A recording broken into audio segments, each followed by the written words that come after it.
Match coming. Match is coming. Relax, relax. Darts are on their way. Happy Father's Day to all the viewers and all those in the hall shooting darts.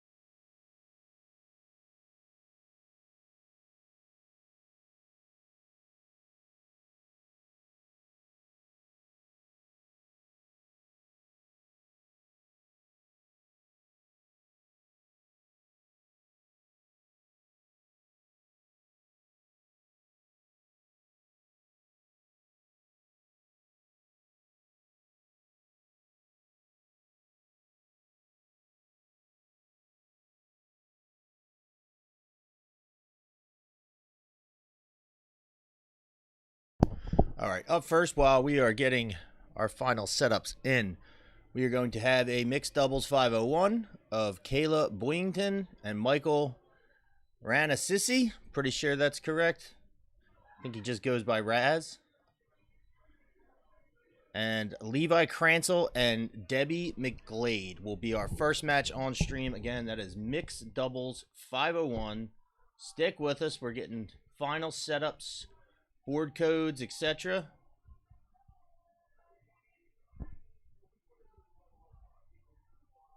Michael Peter wishing Jason Watt a happy Father's Day. Oh, it's your dart daddy now, is he? Interesting. Interesting.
All right, ladies and gentlemen, we are live.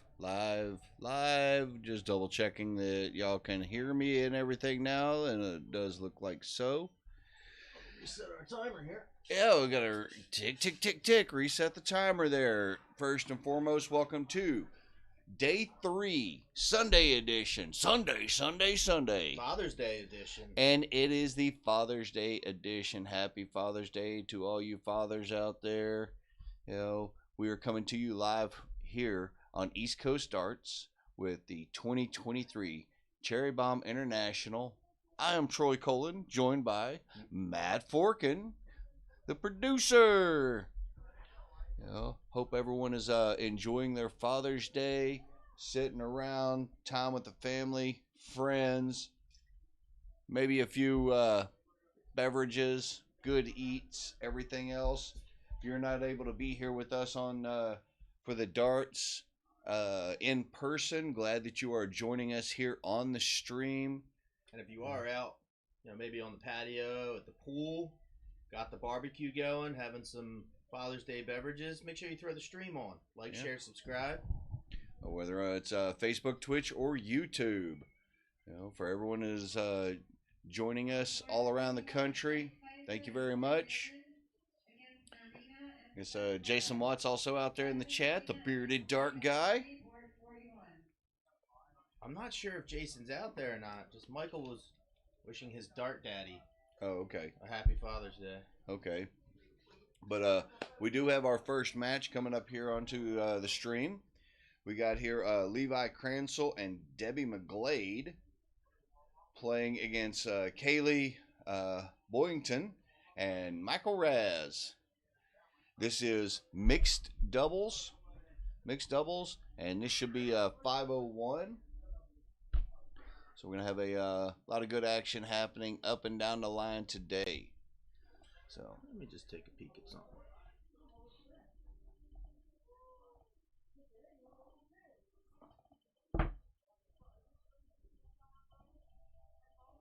Me and my OCD.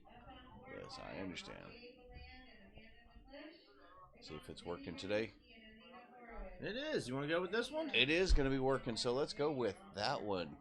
You know, all the other stuff you got to tweak the. I'm gonna have to tweak those logos. Ever so slightly. We're just doing a little bit of good stuff here. I see. Here, Melinda, thanks for the like and tagging people in there as well.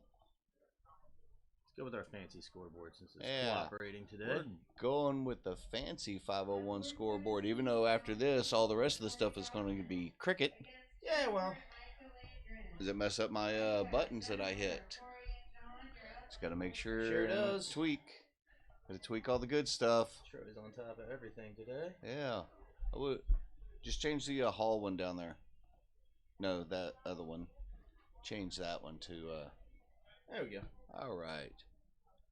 You know what? Let me do one thing real quick. Hopefully I don't push the wrong buttons here.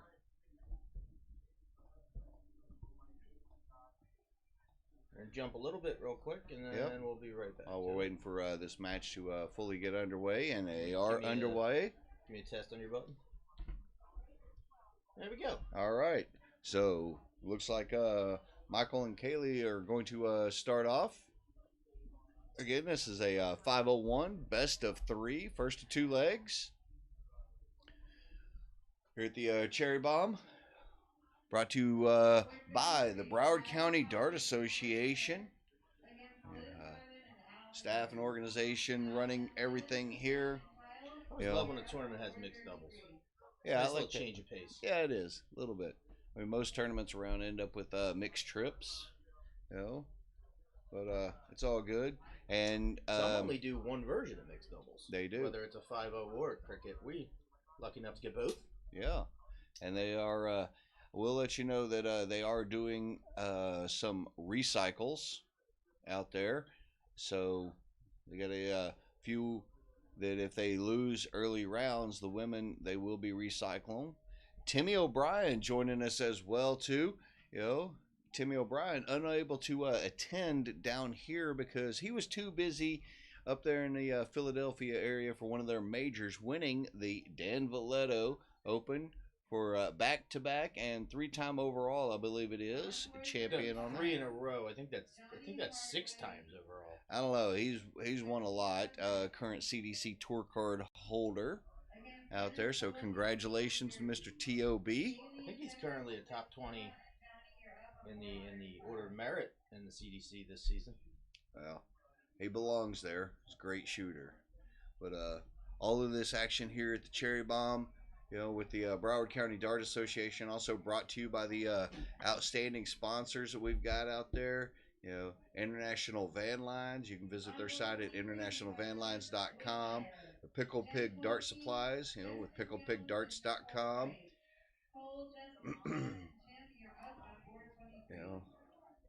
A lot of great matches that we are expecting. Good competition up and down the line throughout the day. Raz and Kaylee started the leg, but looks like Levi and Debbie have pretty much stolen the darts away for this first leg here, as they're going to be first ones down 2 and out. Levi just decided which way he's going to go to try and set up.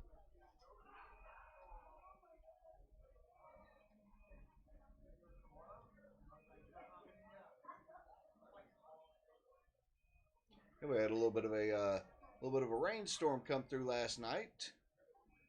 Oh, it's Florida, so I mean, it is Florida. The rainstorms are abundant down here. Yeah, I walked out onto my balcony. It was a little damp, but still a great little venue here at the Embassy Suites in Boca Raton.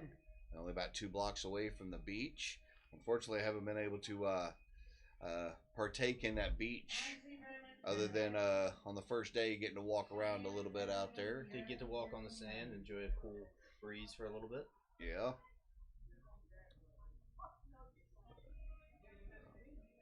I can see. Got a good burger too that night. Oh, that was an outstanding burger there at Burger Fee. And the fries that they had with it too. I had some garlic parmesan fries that, whew. I couldn't partake. I had one little taste. Too much garlic. As Levi just outside with the doubles there. So now Kaylee stepping up. Not going to be able to take the big fish out. I'm trying to just set it up for her partner. As now Debbie going to step up, taking a look over at the double 10. Like the focus there. Oh, going to have to readjust. Got 8 remaining, double 4. Oh, and that is a bust, unfortunately. I'm hoping to get a chance unless Raz is able to take out this 1-5-6, and that first dart's a good one. But just dropped down just a bit too much, but a nice little ton. Does put a little bit of pressure on Levi to go ahead after this double 10. Good guide dart there. Just trying to walk it in. And not able to.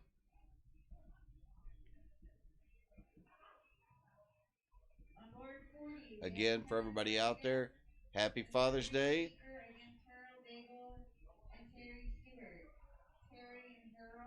To everyone watching, hope you all have a great day. Thank you all for joining us here.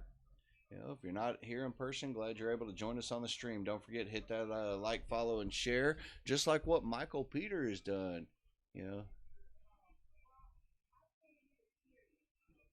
See what route she's going to go with this 5 remaining.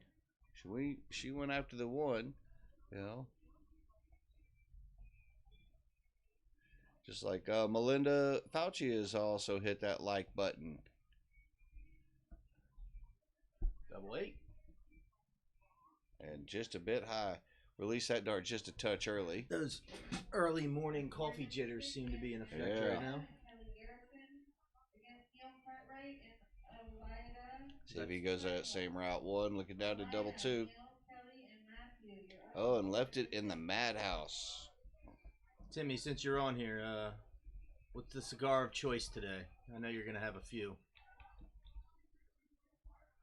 Oh, single 11 leaves her on 5. And that is a bust. Yeah, it's a good call. Now Debbie stepping back up, focusing on that double 1, where we're going to focus. Yep, and that's why we're flagged for mature content. And catches it with the second dart. You know, good little comeback on a multitude of missed doubles from Levi and Debbie.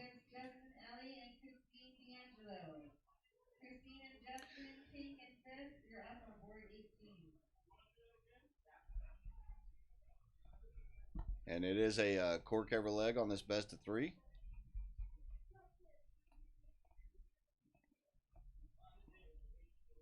didn't want to do that.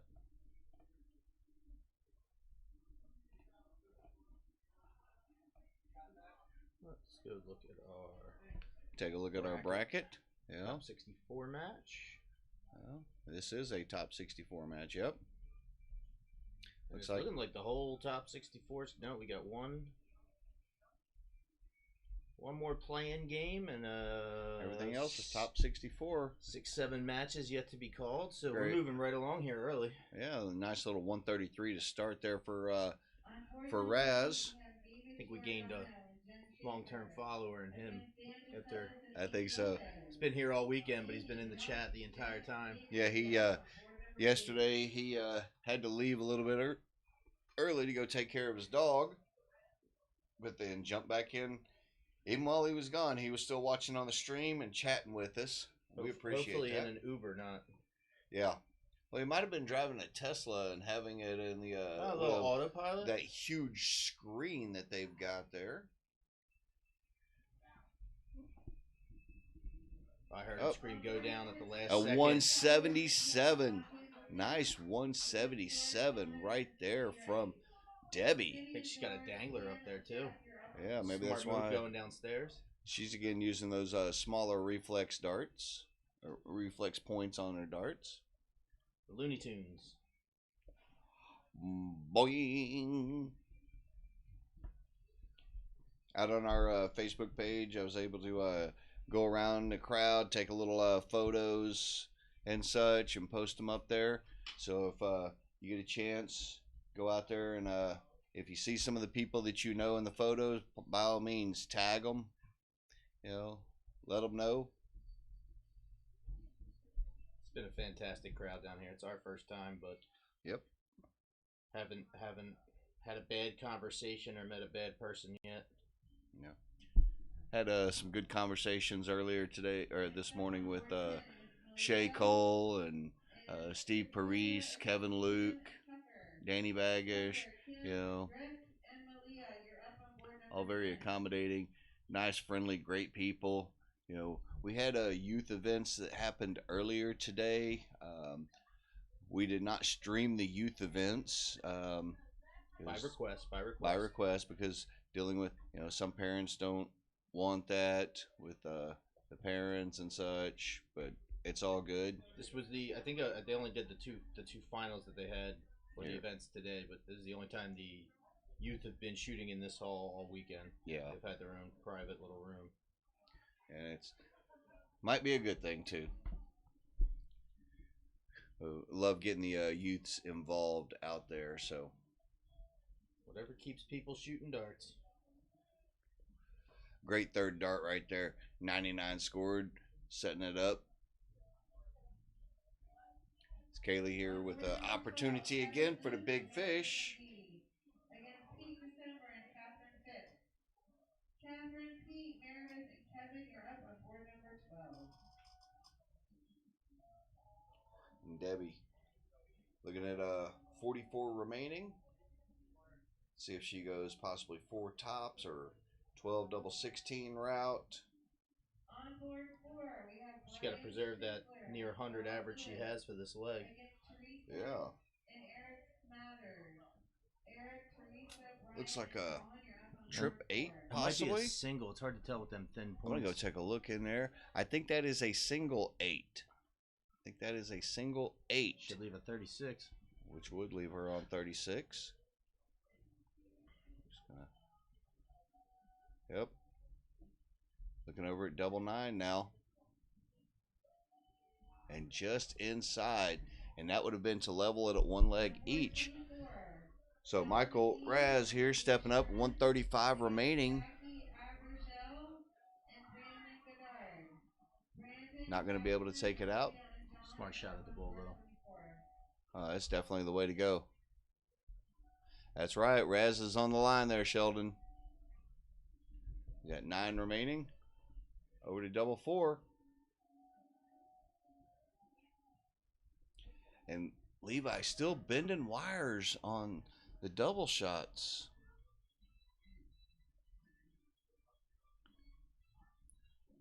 He strikes me as a much better dart 62 shooter remaining. than what we He may be telling her, you know, with the out possibility, shoot at the 12. All right, so 22 scored. 58 remains. As Debbie now, double 4.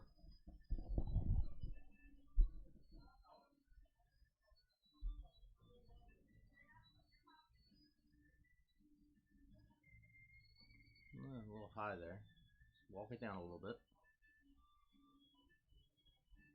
A little bit more than that. Ooh. Oh, just inside. 58 remaining now for Michael to wrap up the match. Single 18 looking at tops now and connects, boom, like that. First dart. Congratulations to them. Great job moving on, hitting the doubles. And we'll see what we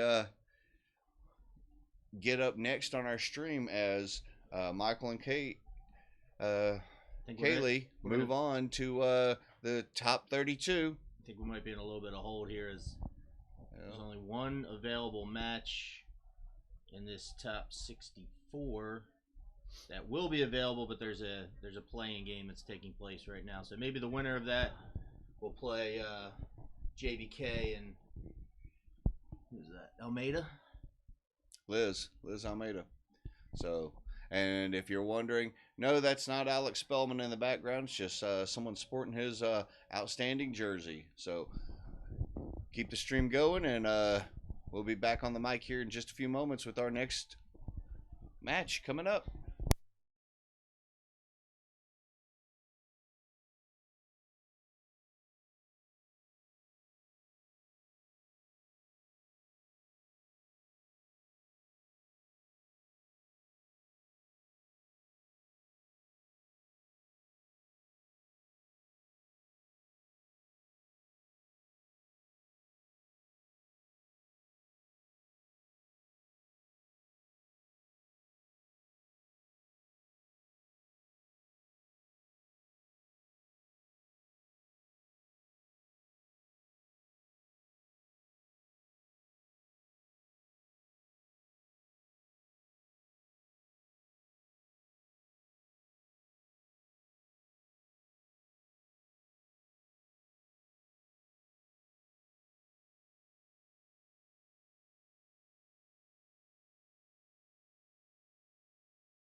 All right, folks, we're looking. We'll be getting our next match up here in a little bit.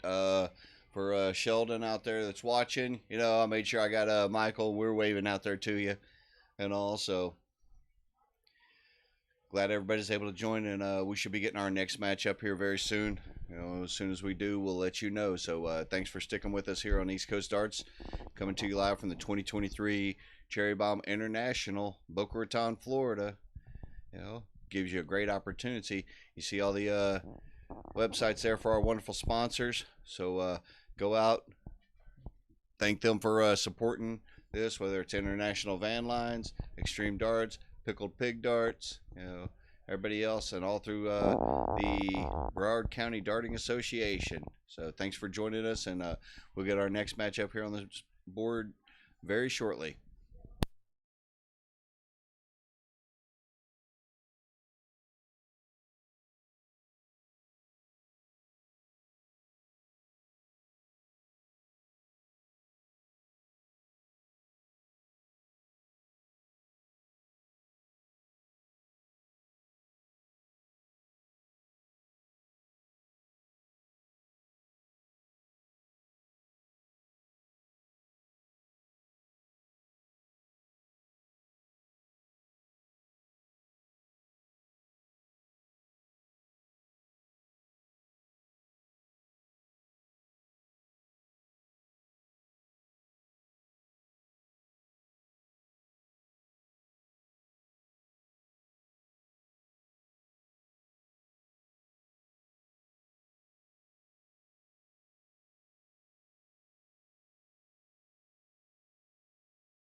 All right, folks. After a little bit of a pause and everything happening, we do have our next match that'll be coming up here onto the stream.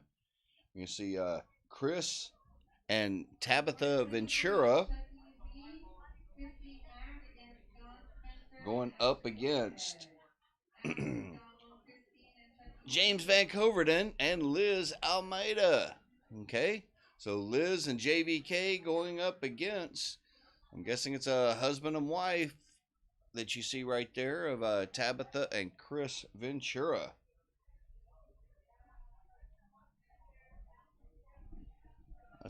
Should be a nice little match to jumpstart our streams. And TV Abba, thanks for following us there on Twitch. David Phillips, you said you appreciate the stream because of seeing some old friends on there. We appreciate that. Jonathan, I believe that's Bias, and Tony Polk also started following. Charles Gleason, thanks for the like. Again, for everybody, don't forget, you can hit those like, shares, follow, hit your notifications, see when we're on. Do a lot of a broadcast. The majority of East Coast Darts broadcasts do come out of the Philadelphia area, but we do have darts, we do have cameras, we will travel. So if you have any questions or comments, or looking to potentially get your match or your tournament out there streamed, reach out to us. Look for us on East Coast Darts USA on Facebook. We've got our email of eastcoastdartsusa@gmail.com, and we'll come out possibly to stream your event, just like we are doing here at the 2023 Cherry Bomb International in Boca Raton, Florida. Great little time that we're having here. I'm having a good time. I don't know about Matt. I'm having a blast. Yeah, but hoping all of you are enjoying the darts. Tasha, thank you for the like also. Everyone that's joining us and everything, we appreciate each and every one of y'all. You know, if you're not able to join us here in person, you know, glad that you're joining us here on the stream. So we'll this is again mixed doubles, and I hit the wrong button, didn't I? I can go to this one. Our fancy our scoreboard. fancy one. This is mixed doubles in 501. You know, and then following this action today, all the rest is going to be cricket. Men's and women's doubles, men's and women's singles, all in cricket for the rest of the day. We'll be seeing lots of good darts up and down the line, all individuals. You know, you got JVK right there on the stream, warming up. You know,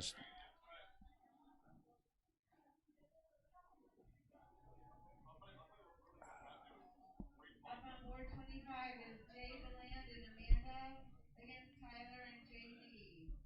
JB, Tyler, Amanda, and Jay, you're up on board 25. like that. The Venturas there with their matching shirts. It's a great last name too. Liz getting her warm-up shots in.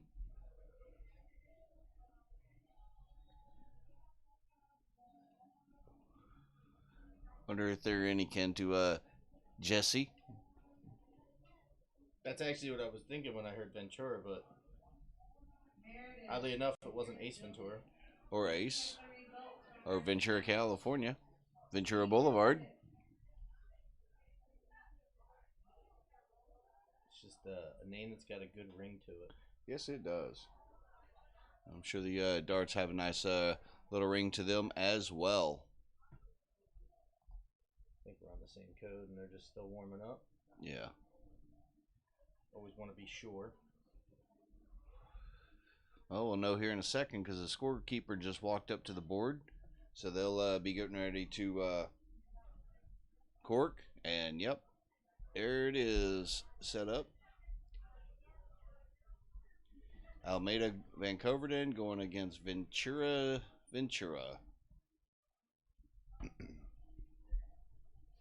Again, this is a best of three. They will be corking every leg. And it is not a Double in, double out. Yeah, open in, double out.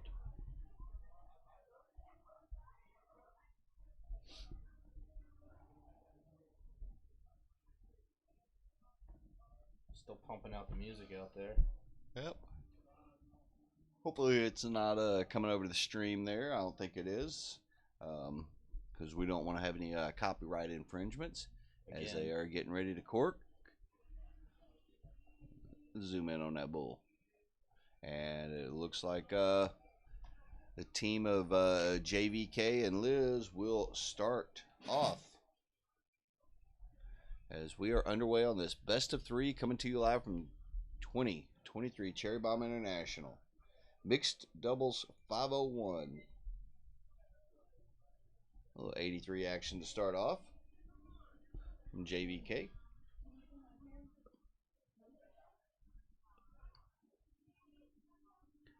Nice smooth throw on Chris right there. Good follow through.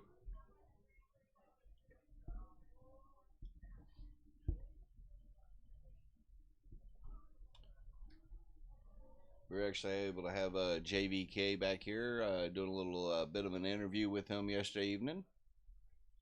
You know, promoting his Bruzzins DTT Dart Tournament Travels. JFK, JVK, yep, close enough. On board 11, we have Johnny Hardway and Again, Sheldon, I don't know if you saw earlier, I was able to, I know we had Raz on the stream there for you. That made sure that he and I got in there and gave you a little wave and all.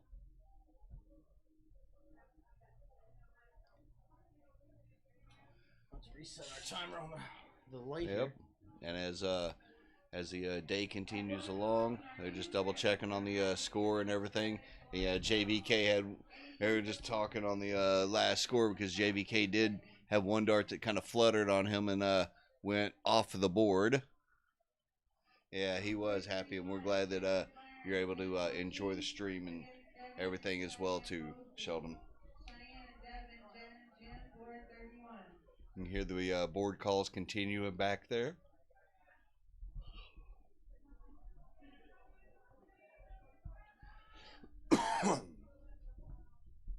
I know they've done sign-ups for men's and women's doubles, and those actions will get underway here soon as well. But I believe this is again a top 64 match here on the mixed doubles. This is the last top 64 match to be called, so everything else you're hearing is the tournament's moving right along. Figure we'll take this one off their hands, keep everything moving. We'll probably jump up, maybe get some top 16 matches next. Open so. But Sure, we'll start to hear some. Is it doubles cricket first on the sheet, and then we end with singles? yes, it is. So as people are eliminated from this tournament, we'll start to see some doubles matches get called. Nice little ton right there by Liz. Good shot. Timely. Yeah, it was a good long day of darts yesterday. Hope everyone that was with us yesterday, you're up bright-eyed, bushy-tailed, ready to go. You know, because our last few stream matches were exciting, and specifically the Cali West match at the semifinal on the women's side really kind of put some wind back in our sails. now I know we were not able to stream the finals for the women's side out there, but I will let you know that on the women's final, it was Cali West against Paula Murphy, with Paula Murphy coming out on top in a 6-1. Very decisive, very good match. I was able to. They had called it up on the outer board, one of the outer boards, at the same time that our finals was happening. On board 35, Matthew Harris And that match, I know it was 6-1, is not indicative of a blowout because every leg was neck and neck. Paula was just crushing her doubles. Yeah, she was. And if anyone saw on the Broward County Dart Association's page, As Tabitha looking at 71 remaining. You know, you could see a little fun picture because, you know, Paula had a long day of winning yet everything, it seemed like yesterday. Long 2 days of winning for her. Yeah. That, you know, she was joking about how tired she was. So there's a photo of her on one of the luggage carts being pushed by Callie West. That's great. At the end of after the match was over. And JBK there with 129. I don't know why he started at the 20s first. Just a little mishap on the mat. Didn't think before he shot. You saw the look on his face right when he hit the 20. As Chris stepping up, looking at tops, trying to walk it in,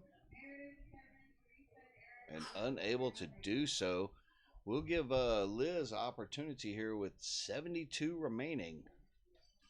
It's a very, very smooth shot. Yeah. I really thought he was going to walk one of those in. Only 5 scored right here, putting her on down to 67. May go at 17. Well, that still plays. 50 scored, leaves 22. As again with Tabitha here.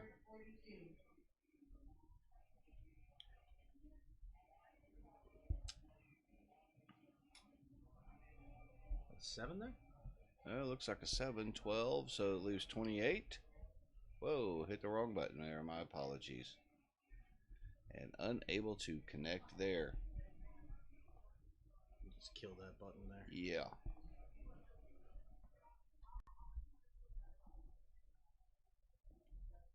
Let's see how that That's a 14 it's looking like. That is a 14.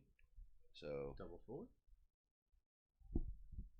Well, happy little accident going for the 11. Still left himself a 1 dart out. Meanwhile, back over to the double 14.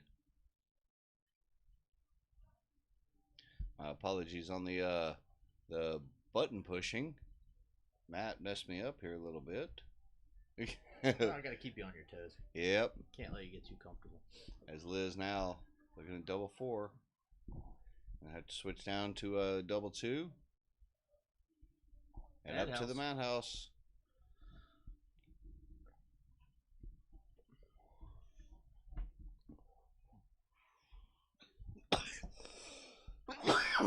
We'll see if she goes straight at it. Oh. Just a bit high. Yep. Good double, wrong place. Leaving a JVK a shot at that double 1. And unable to connect. We'll see Chris goes directly at it or if he's going to split it. And he does decide to split.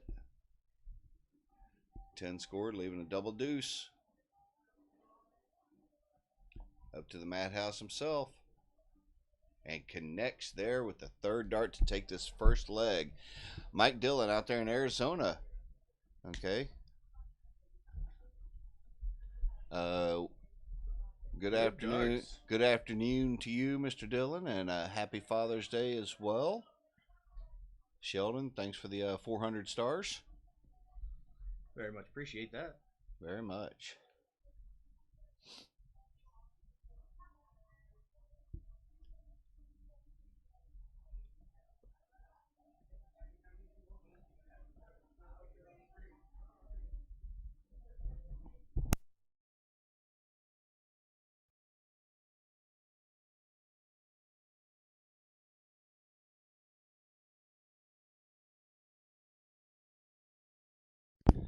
Beautiful ton right there to start for Chris.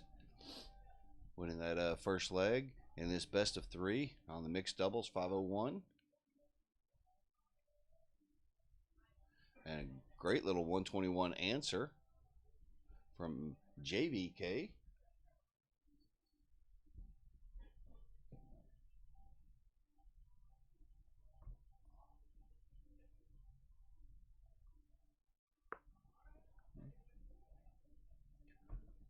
Good little 68, keeps bringing the numbers down.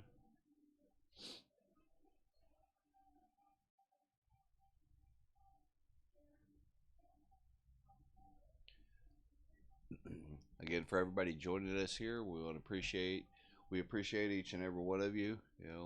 And again, shout out to all of our sponsors: International Van Lines, Extreme Darts, Pickle Pig, Dart Supplies. I guess saw some of the other signs out there helping to sponsor 7Cs and everyone else. So huge shout out to all of them. Because without the varying sponsors, it makes it really difficult. L. David Irene, how are you doing out there watching on YouTube? Happy Father's Day to you as well. Charles Brennan, thanks for the like.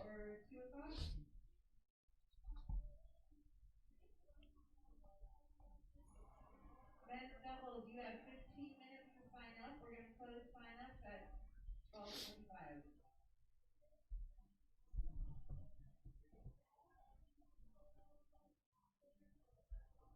Hope everyone is enjoying their Father's Day.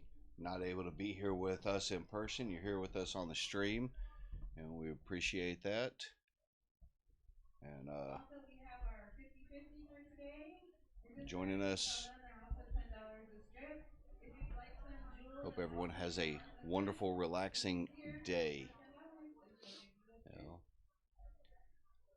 Spend time with family and friends, because we're here spending time with our friends out here in the darting community and with you.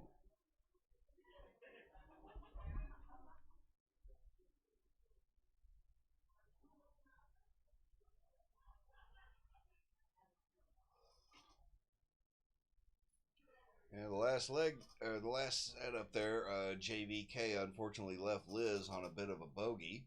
We'll see if they can work that down and get to a respectable outshot. As Chris going to step up 142. A previous leg he had 142 going the 17 route, and he is going that same route again. Oh, 54 scored right there. We'll leave him on something like an 88 remaining, I believe, if my math is all right this morning. And a trip 1. Not going to necessarily be happy with those results, but JVK. All right, Andrew, if you're out there watching, you got to work with JVK on his double, his outshots and everything, because with 121 showing, he went at the 17s first instead of the 20s, in which I don't mind that. Let's see, 60 scored right there, leaving 25. So 74 scored. As Liz stepping up with 80 remaining. Look at now, Tops had 2 great guide darts there.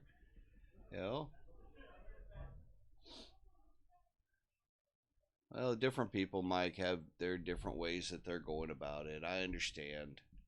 Maybe I'm more of just a traditionalist. You traditional? I mean, 121, you can go a variety of different ways. I understand. Some go with the bull first, some go with the 20s first, some at the 17s first. Maybe that's why I'm just here commentating and not actually out there throwing. You used to love to do both. As Champagne Mike has joined us in the chats.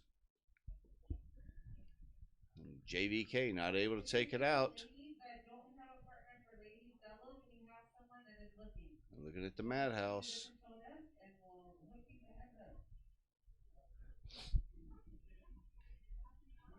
Wow. Double 10 for Liz. Level it at 1 leg each. Gonna have to go up to double 5. That one got away from her just a little bit. And I hear in the background saying, "Now you hit that." That's Chris now looking at double 1. I think this is what he took out to take the first leg, and he's not going to be able to do it this time. So JVK stepping back up, trying to hand off a little bit, getting his focus on the double 10. Just inside. Yep, it's inside. We can see it from here.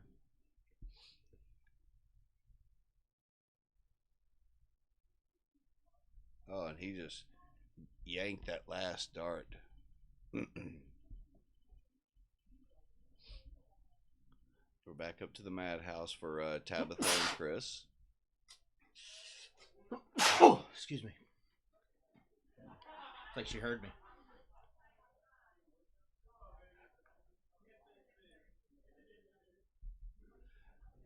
It's good whenever they're having little jokes and all with one another. Kind of lighten the mood, and she does.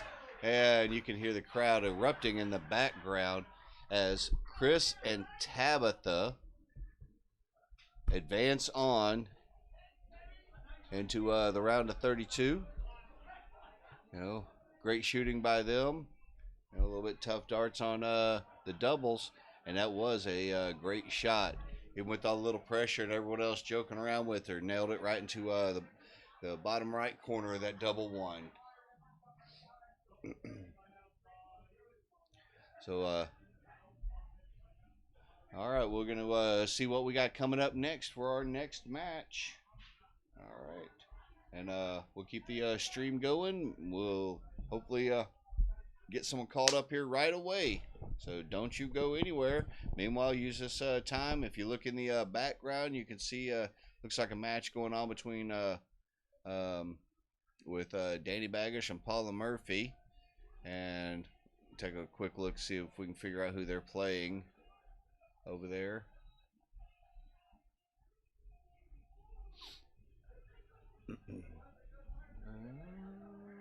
No.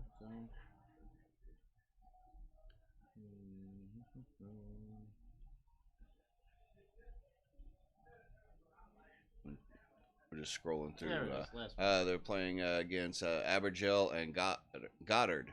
So that's what's happening there in the background. A lot of good matches happening all around. So we'll be back as soon as we get our next match up. Don't you go anywhere, but this is the perfect time to hit your like, shares, and follows. Hit those notifications too. We'll be back here with more live action coming to you momentarily at the 2023 Cherry Bomb International.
back over here.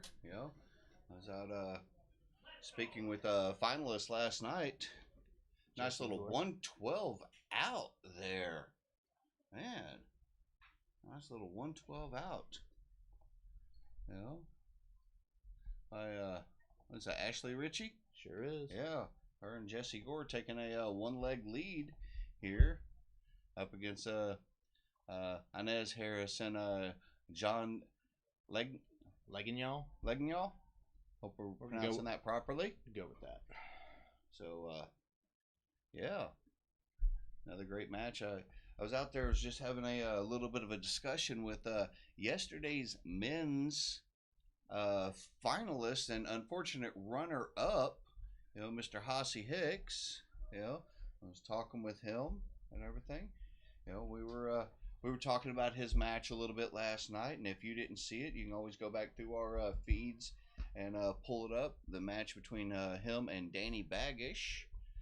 Great job, great match between them. Number of 1080s in there, and it did go the distance. They had fun joking around with one another, but also still great darts in there. Okay, That was a really good match. it was. I was up there keeping score. And Matt was back here on the commentary getting to call out the lipstick calls. Sure was. And once Hossie took a 4-0 lead, I liked Danny personally, but I was like, all right, end this. I want to go to bed. But what happened ended up Danny came back winning the next 5 to go up 5-4. Hossie made it 5-5, and Danny took it. It's a great final. Shouldn't complain. It was just in and around the 1:15 a.m. area when that match ended. Yep. Long day. And we saw Jesse up here on the stream yesterday. I chalked his match against Hossie Hicks in the semifinal, which also went the distance. Yes, it did. Got capabilities for some great darts. We saw Inez on our stream as well yesterday. Semifinal women's doubles, right? I believe so. I'm just double checking back through my notes here, and I believe that it was the case. I think she was defeated by Just Shay and her and Lori were playing against Shay Cole and Kayla Murray in that. which was another good match. Yes, it was. So we're glad that everyone is still with us today on this third day here at the 2023 Cherry Bomb International in Boca Raton, Florida, brought to you by the Broward County Darters Association in conjunction with the wonderful sponsors helping everyone out, the International Van Lines, and apparently we're getting a notification that Florida Road 794 is closed on there. All right. Local news up to the second. All right. As David Phillips is saying, go Ashley. As Ashley and Jesse are going to step up. 96 remaining here as soon as Inez is working down that 168 or 268. Pardon. 43 scored, still at a bogey. Oh, there's a score correction on the previous. So it's 98 remaining for Ashley.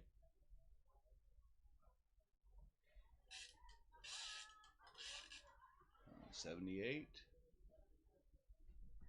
Trying to double check. Is that a trip? And it sure is. Going to leave double 12. Oh, just goes a little bit. Just pulled that one down just a little bit low. But they will be back as Harris and Legnall are still back on 225. And Legnall, Ashley with almost 2 monster outshots. yeah, took out the 112 in the first leg and just missed the 98 there. They're just double checking on the score corrections. Yeah, it was 15 remaining. Apparently. I'm not sure how.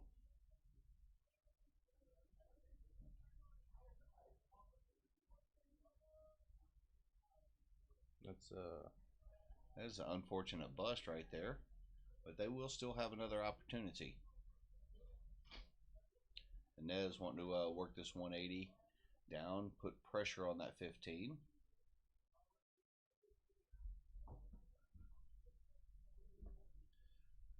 And again, for everybody out there, hope everyone is enjoying themselves, having a happy Father's Day. I'm not hearing any music, which leads me to believe we're about to hear some board calls. Looking over 7 scored, 8 remaining. And just inside. I got some swag Oh, Matt getting a little swag. from our fine gentleman with the pickled pig dart supplies. Oh, well, good for him. I needed a case to take those darts I bought home.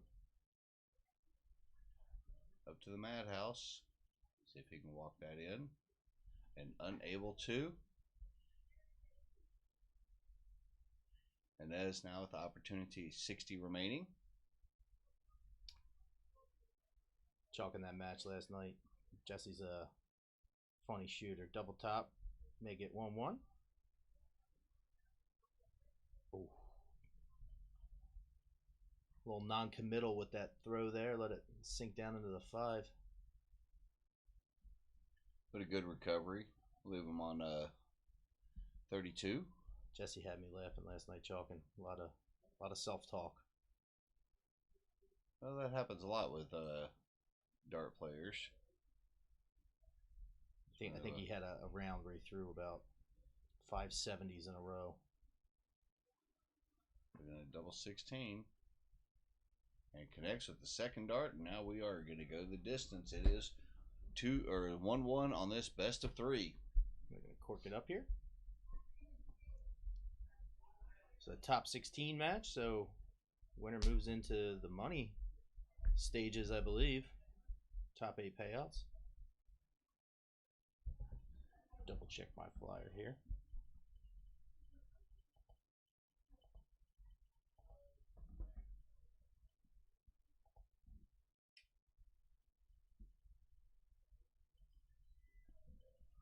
Oh no, I stand corrected. We're already in the money phase of this bracket. Both shooters will get some nominal amount of money. Sorry.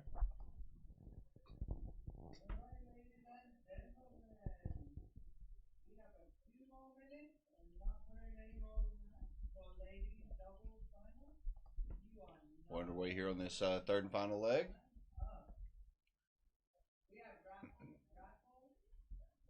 And a nice ton opener there by John.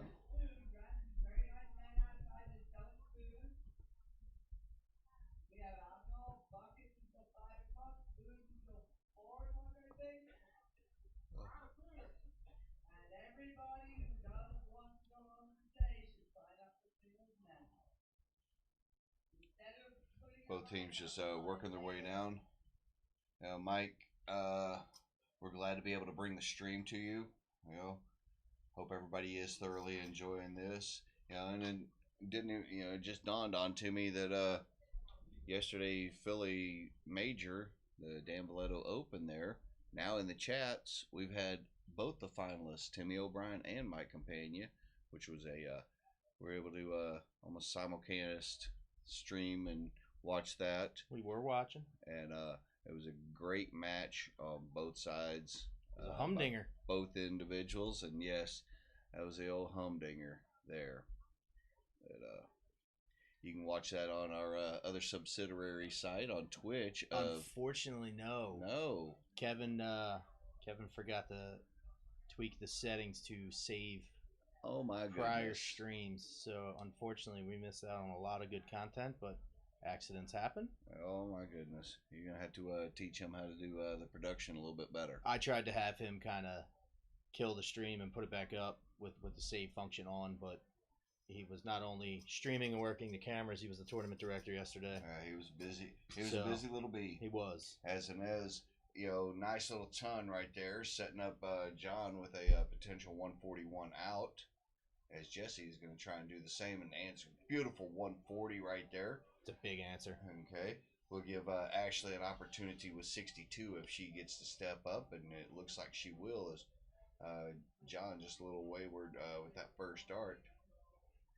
You know, Really trying to hit a triple there instead of throwing at it. yeah, I think he was Forcing them forcing in. it. 62 remaining. On single 10 is 12 or 20. 12 or 20. Go for the 12 and look at the tops. Ron Marks, thanks for joining. Yeah. Glad you're liking the stream. Everybody should be liking the page, following the page, whether you're Facebook, Twitch, or YouTube. Get the word out. Let your friends and family know. Trying to remember, what does Ron go by on his Dark Connect name? I can't remember. And tough little first start right there is not going to be able to complete the 115. Reggie. That's it. Reggie Marks. Reggie.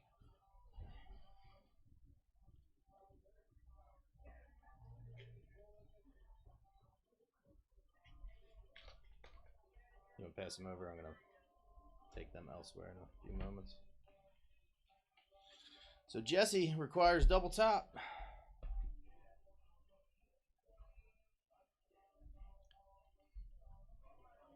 Just high on the last one. Oh, you already put them on. Yeah, I put them in. John Campbell, Corey Dawson.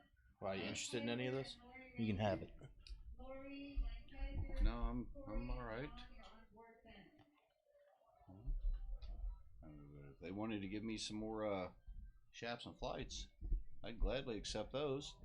As John not happy with 3 straight in the deuce. Oh no. She's going to debate on whether or not to bust, I think.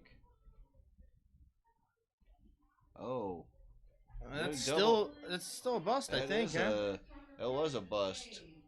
And the winner is Doing a raffle pull here. As Inez now stepping up. 81 remaining. So you are the first Tucker prize of the day. Darren, come to the desk to claim your prize.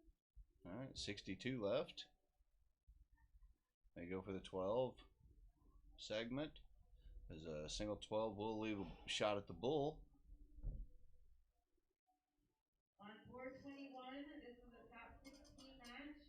Devin and Cheyenne Mosley against Johnny Hardway and Fatima Brantley. Oh, she decided to go for the trip 10, which would have left Board number 21. the double 16. Now it's a matter of a 12 or a 20, I think, to leave the 32 or tops.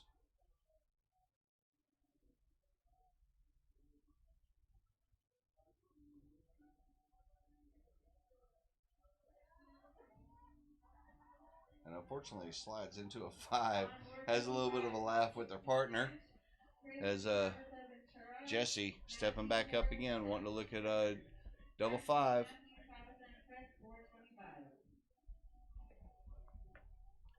Targets there in that green bit. And connects there for the match. Congratulations to Jesse and Ashley, and they will be moving on. So we'll see what our next match comes up here in just a few moments. You know, don't you go anywhere, folks. You know, so unless Matt's about to do a recap of the nope. We'll Not yet. When we get our next match up on here, we'll give you a bracket recap and all like that here for the 2023 Cherry Bomb International, coming to you live on East Coast Darts.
All right, ladies and gentlemen, we got our next match coming up.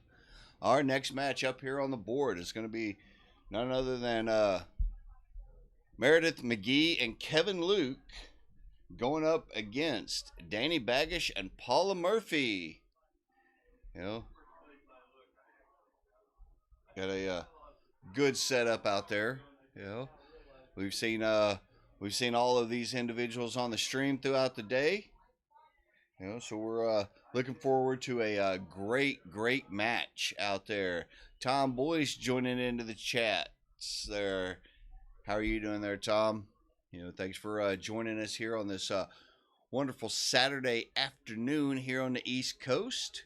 Mixed doubles, top double check here on my stuff. This is a top 16 matchup, I believe. Yes, it is top 16 on the mixed doubles. So it's a good matchup from some very well-known shooters. You know, high-quality darts is what we are expecting. And I know that we will get from all competitors on this matchup here. So as players continued warming up, you know, pretty much all four of these have been in finals, semifinals all weekend long. That tells you the caliber of darts that they are all throwing. And I expect nothing less than that. So they'll continue warming up. Win it for me, Kevin. It's that Mike Luke joining in there saying win it for him. Yes, it is Father's Day, and happy Father's Day to everybody out there watching, joining us out there. Hope you're since you're not able to join us here in person, glad that you're joining us online. Hope you are having a wonderful day, you know, especially for all the fathers out there, you know. Again, this is a top 16 matchup, best of 3. First of 2 legs, 501 open in, double out for the mixed doubles. On to the 2023 Cherry Bomb International here on East Coast Darts. Brought to you by the Broward County Dart Association in conjunction with wonderful sponsors we've got out there. You know, International Van Lines, Pickled Pig Dart Supplies, Stream Darts, you know, all the other wonderful organizations that help bring this event to you, whether in person or live. So, last little bits are starting to, you know, finish up their warm-ups. You know, as we crank our timer on our light so we're not left in the dark. Oh, you forgot that. Huh? I'll show you in a minute.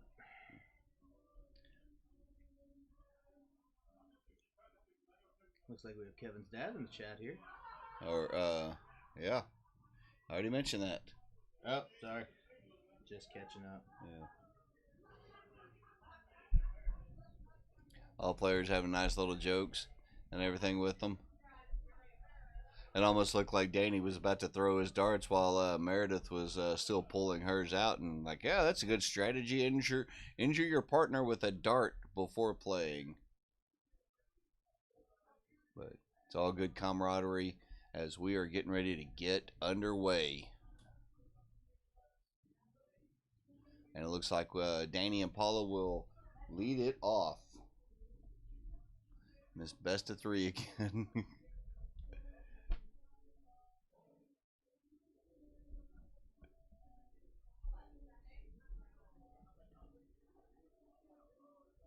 You know, last night during the finals had some good laughs out there as, you know, Danny kind of throwing around, hitting numbers.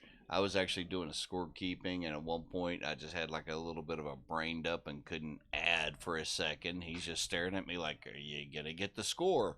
I was like, yes, it's this, 102. No, I kind of had the same thing. It was almost like the white light of the ring around the board kind of just like shut your brain off for a second. Yeah. But it's always interesting is whenever I'm back here, I can look and I can see the scores. I'm like, okay, he scored this, she scored that. But sometimes whenever you're up there, actually on the score, you're like, that just makes what all the pros out there do even that more impressive. Is Danny down to 306? Danny and Paula down to 306. He's going to be looking to try and set this up. Talking to Danny earlier, it was big time arm fatigue yesterday. Saw him with the icy hot. He was trying to get it loose. Still made it all the way to the final. Asked him this morning, how's he feeling? Still incredibly tight. He says he's just going to shoot through it. Yeah, I did see him out there earlier. They have Clarissa out there doing the massage, and did see him already on that, trying to work out the kinks. But the thing is Danny and Hossie finished up. There was still another match, and it was that young lady right there, Miss Paula Murphy, as she fires in a beautiful little 140 shot. That she was in the final against Callie West. She has had quite a weekend. And yes, a very productive weekend, winning multiple different events here. But even during that final, after 13 hours or so of darts, she was still firing in. Pretty sure she's been in the final of every event she's shot in. I think so. Still in good spirits, dancing back there. A little 85 action there from Kevin. It does get them down to an out, but Paula with 72 remaining, going the little bit more traditional 16 route, and now looking tops. And connects with the first dart, taking a 1-0 lead.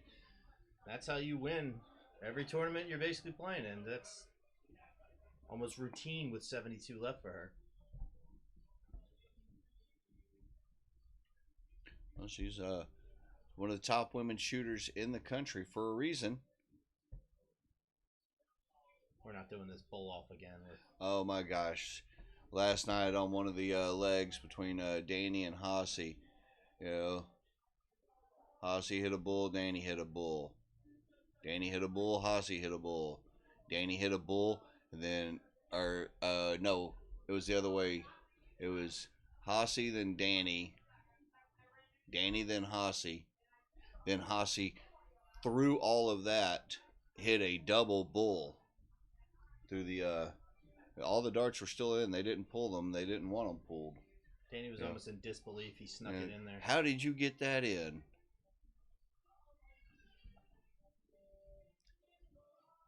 As both Danny and Kevin starting off this second leg here, unable to find a treble. A little shrug of the shoulders, like they're good, but not what I want. Yeah, happens sometimes. They come out of the hand feeling really good. Just doesn't go exactly where you want it to.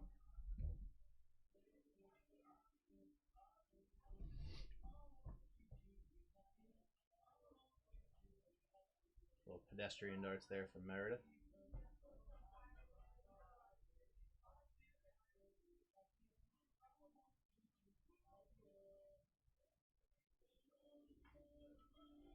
Uh, 45 answer from Paula.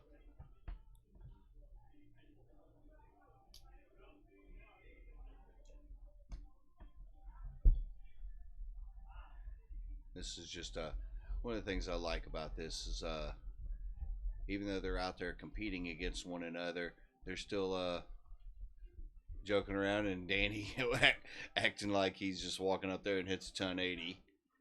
Oh no, he's talking to his darts. He's talking to his darts, telling them where they should go. Go into the trip 20s. I guess the first two darts didn't want to listen to him. At least the third one did. And he's showing the excitement of hitting that. So,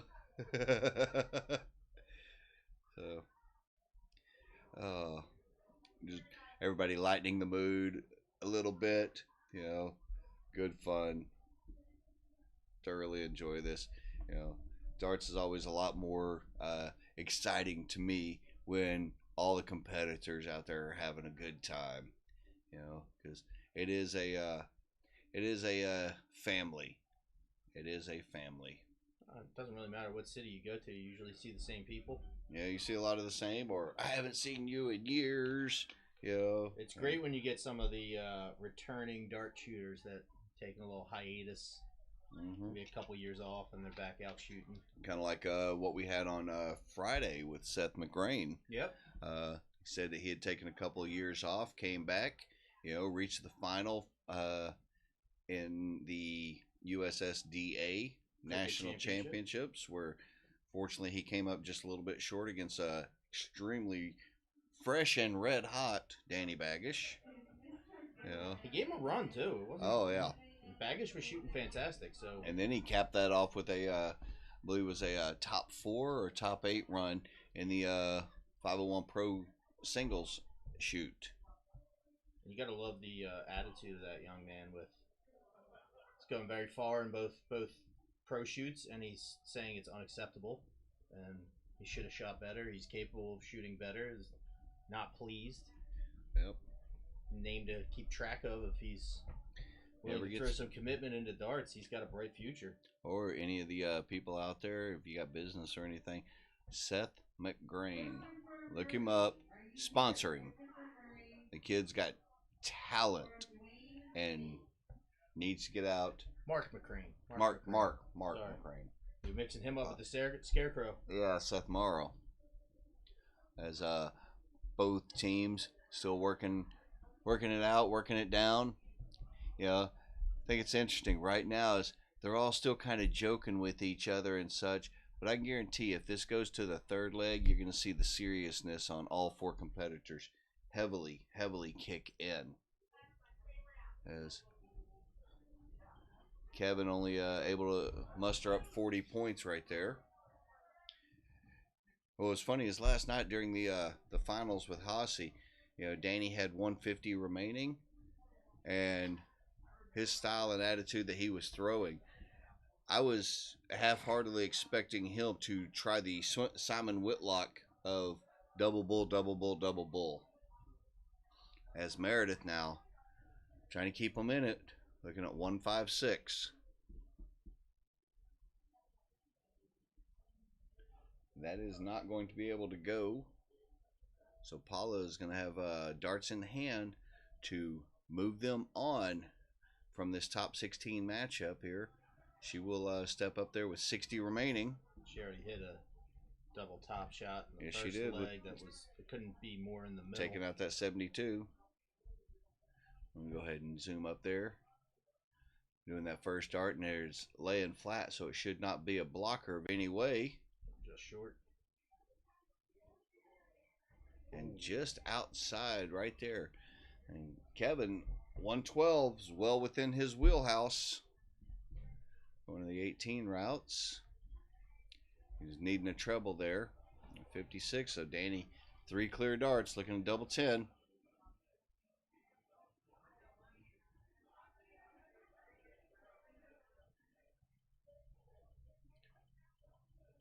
Able to walk it in with the second dart. And congratulations to Danny Baggish and Paula Murphy moving on into the top 16. Great shooting by Meredith and Kevin. And I'm sure in the singles action later on and the men's and women's doubles that will also still be happening. I'm sure that we're going to still see all of them. Yeah. All 4 of them. Including that other lady in the background yeah, there. You see that other one right there talking with Meredith and Paula. That is none other than Miss Shay Cole. She's here in the States after her whirlwind tour, shooting over in the PDC Women's Series events out there. A lot of success she's having over there. Oh, yeah. Doing great things. Great ambassador to darts, And also, we'll see who they bring up for our next one. So we'll be back with y'all just momentarily. Don't go anywhere.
Debbie Anderson.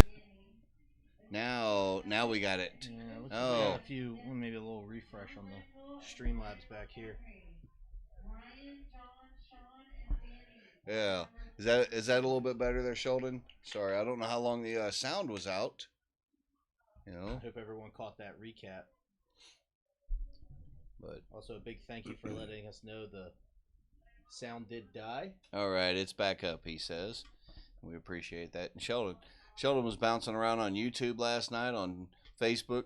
You know, and again, hey, we also got the stream out there on Twitch as well.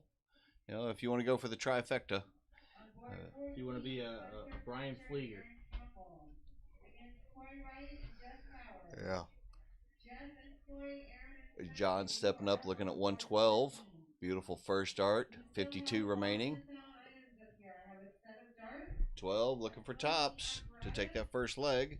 Two pairs of glasses and some lighted teams. And Wait just there. missing there. It's funny as hearing them making announcements about, hey, if you're missing these items, you know, we've got them up here at the control booth, and they're listing darts and glasses, and then all of a sudden I hear lidocaine patches. Oh, that's lovely. Yeah, there's a number of players that might want to go and look into those, as John Kaiser with 75 remaining, you know, trouble 7 with the first dart, leaving him down to 54. May go for the 14 tops route, and he is. So he's going to take a look here at the double 20, and just a bit high, you know, as Tyler and John, you know,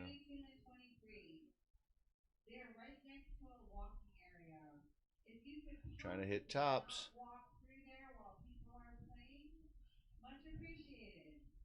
As Lori is stepping up now, looking at the same target. We're going to take those boards off of the roster so nobody has to play on them anymore. Just be considerate and think about your fellow players. Shifting down to the double 10. And unable to connect. So JB looking at tops. Well, this is a dart tournament. There's always a ton of items left behind. Oh, 4 scored. Is going to leave him 36. 36, double 18. He's just double checking with his math. Expressing his opinion on that second dart.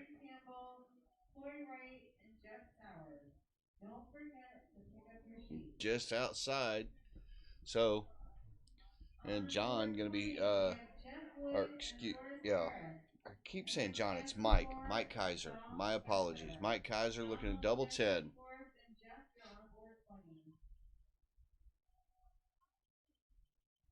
Trying to walk it in here. There's John Beard. This is Mike Kaiser. And not able to walk it in. As now Tyler. And we looking double 18.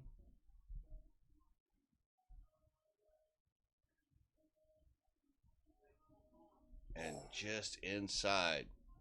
Little clink of the wire there. Yeah. That's a great point there, Sheldon. As I'll bring that up here in a second as we're going to look and see if and boom, just like that, Lori is able to take out the double 10 there. Sheldon's saying, I think double top is at the lost and found. You know, I think there might have been a number of people that have lost it, but a little tough to hit sometimes, especially whenever you're under the little pressure here of a top 16 matchup like they are. Nice double bull. Yeah, Mike Kaiser firing in that double bull, so he and Lori Raymond will be starting off the second leg.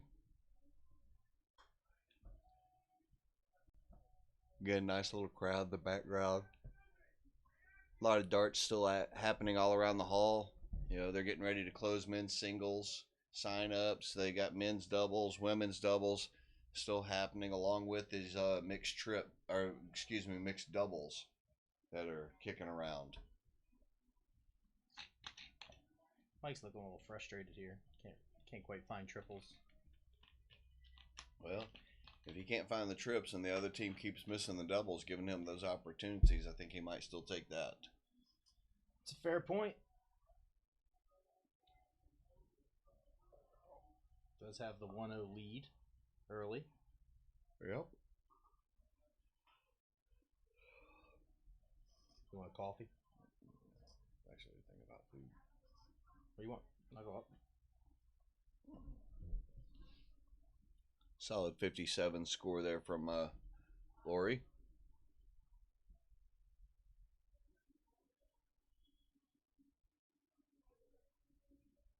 And a good solid 60 answer by Tyler.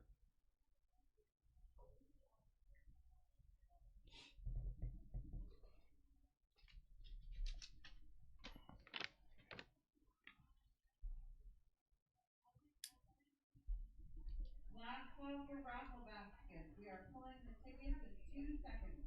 Or minutes.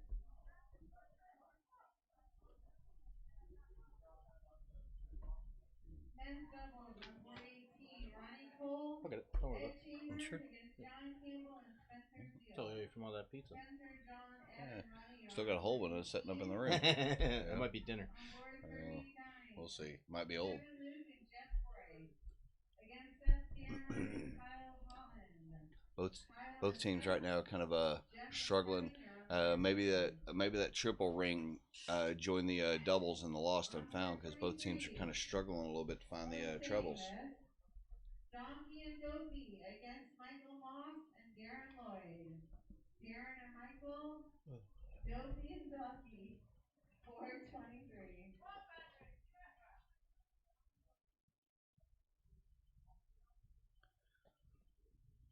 A little bit of the pressure starting to build on both teams, I believe.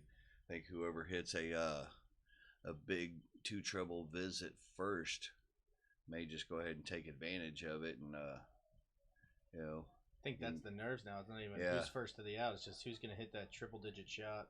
yeah. Break this second leg wide open.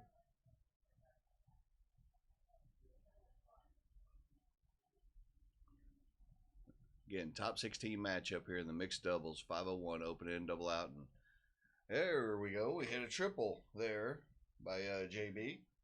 Well, let's start the scoring. Will just be the high mark of the match. Could open up the floodgates.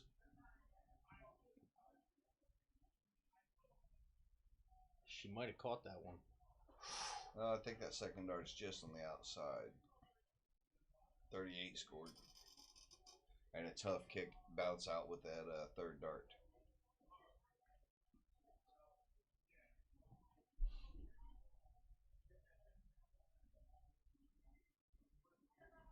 Nice little 80 score there from Tyler. We'll get them down to an out first. Great board management. Knowing what she needed to hit to leave her partner, at least with the outshot.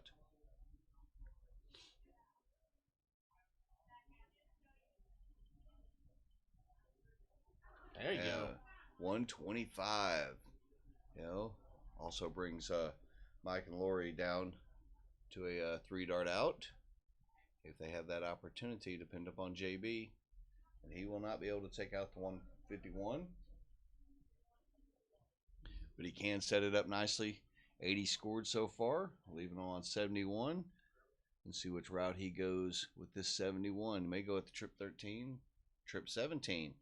Okay, 51 on that, so it leaves 20 opportunity for Tyler, unless Lori is able to take out this 115. Top 4 match on board 41. Chris and Tabitha Ventura against 95 remaining. and Paula Murphy. Paula, Danny, Tabitha, and Chris, you're on board 41. That one slipped a little away from her.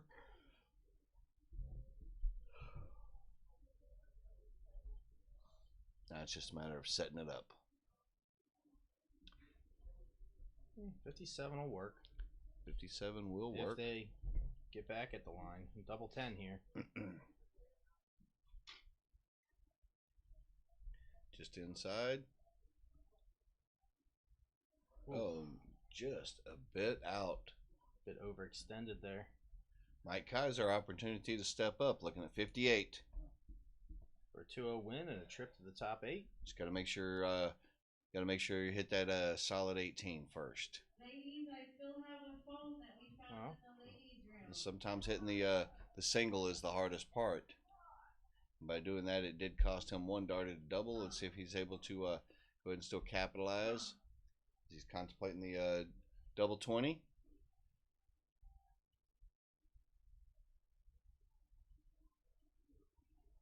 Ooh, just low. Dropped it inside.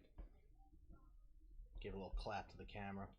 JB now eyeballing the neighbor of a double 5.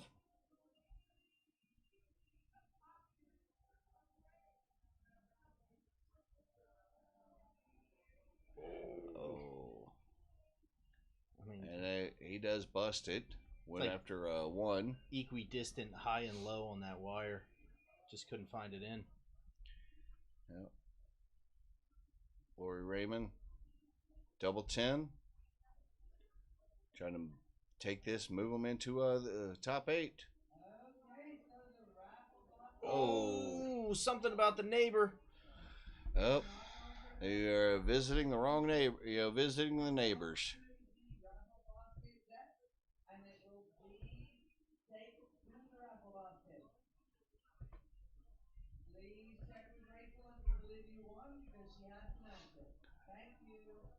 Somebody call the police. I think they stole our double ring. I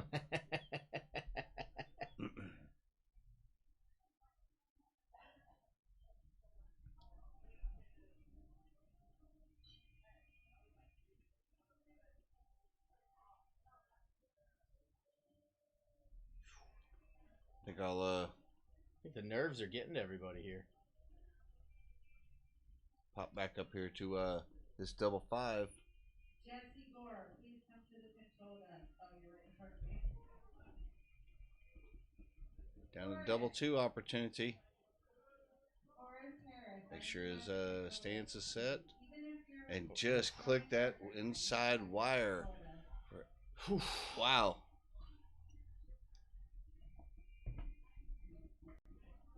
Lori again with another opportunity.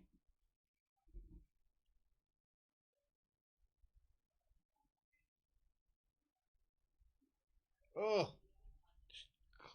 heard the wire click from 20 feet away. That was as loud as the timer when it goes off on our light. Want to keep it on this is Tyler stepping up now, looking at the madhouse.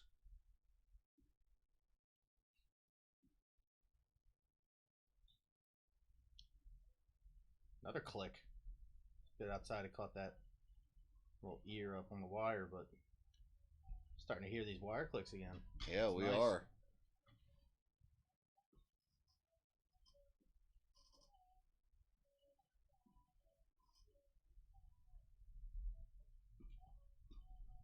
Feeling like deja vu here. And both teams now left in the madhouse. Oh, we can just kick it upstairs now. Who's going to take it first? Boom, just like that. Tied up 1-1. JB and Tyler tied up 1-1. As we'll move into this third deciding leg.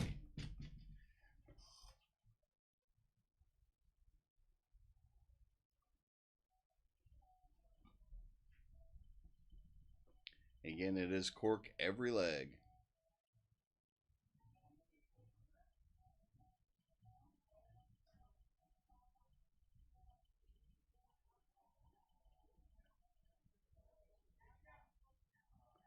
So, Mike Kaiser and Lori Raymond will be leading off this third and deciding leg.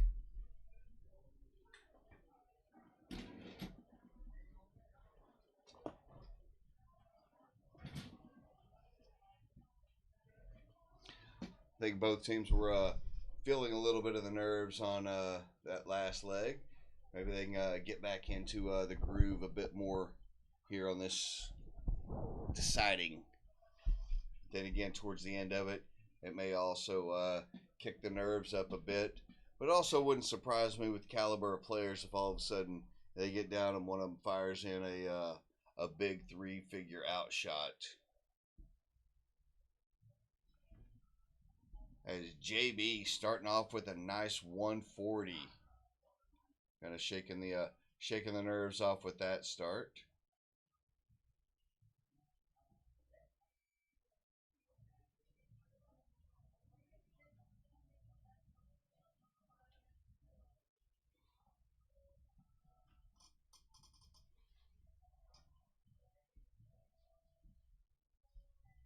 Michael Moss, Darren Lloyd, second call to board 23. More call-ups out there for the men's doubles that have gotten underway. We still have a few more matches here within the mixed doubles.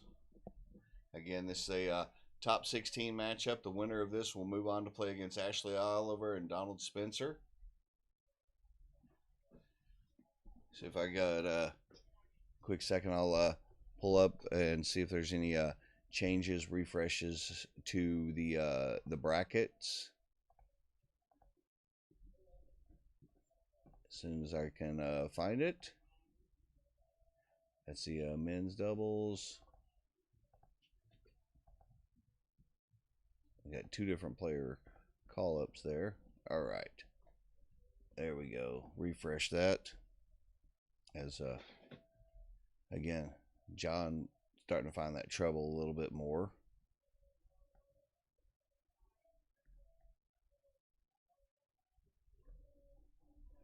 Again, already into the top 4. PJ Stewart and Shay Cole. They're waiting on, well, after this match with is complete, and then the Oliver Spencer match against whoever wins this one, the winner of that will play against them. Meanwhile, on the other side, semifinal match, and it's already actually underway out on one of the outer boards, board 41, is Chris and Tabitha Ventura playing against Danny Baggish and Paula Murphy. It's already one semifinal underway. So whoever wins that might be sitting and waiting for just a moment. Just saw Shay and PJ in the hallway. They're having some refreshments in the form of McNuggets from McDonald's. I guess they're loving it. Ba-da-ba-ba-ba. By the way, McDonald's, if you want to sponsor us too, come on out. At least send us a few Big Macs. We got a lot of good sponsors here, like International Van Lines, Pickled Pig Darts. You see the different logos and stuff streaming down there on here. We're thankful to all of them. As looks like Tyler going to be stepping up with the opportunity to take the match out. They 1-2-4 potential, but they will have at least 6 darts.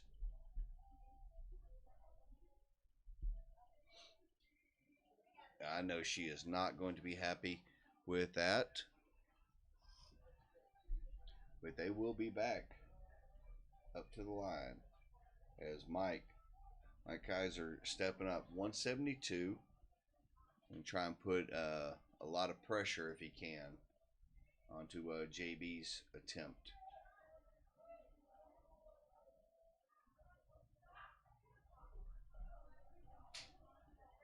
You can see his the disgust he had with those darts.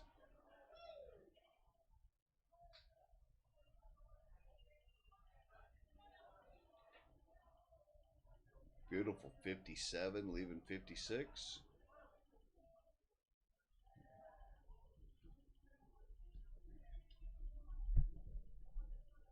Just trying to regroup himself. May go at the 9 to leave tops with 49 remaining, or may go at the 17 to leave a double 16.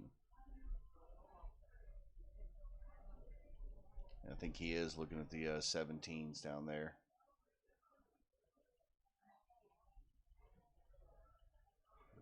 But was only able to hit a single 3.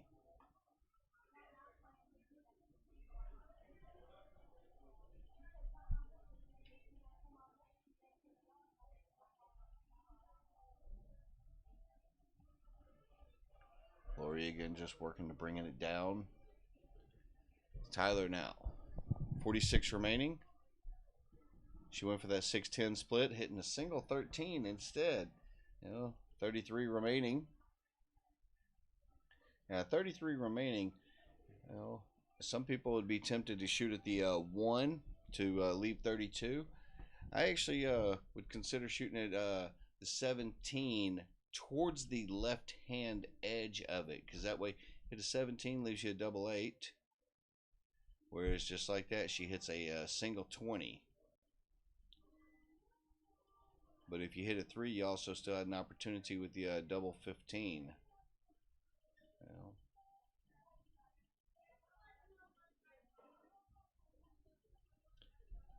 Mike Kaiser stepping up.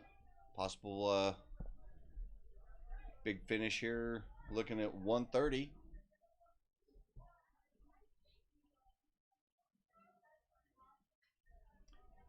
Still on. Needing to find the treble.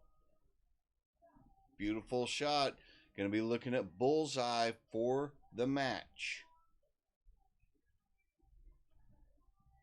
Just taking a second. Compose himself, refocus, double check the math, everything else. I'm at a bull.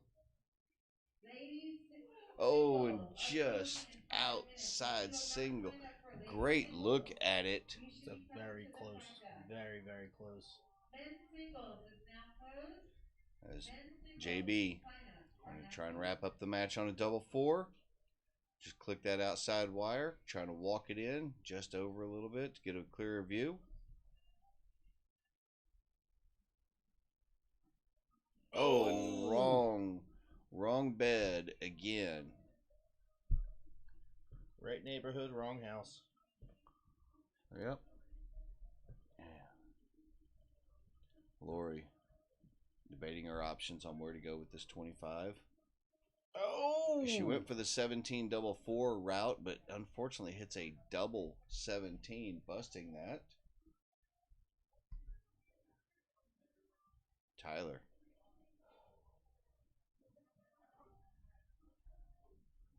Unable to connect.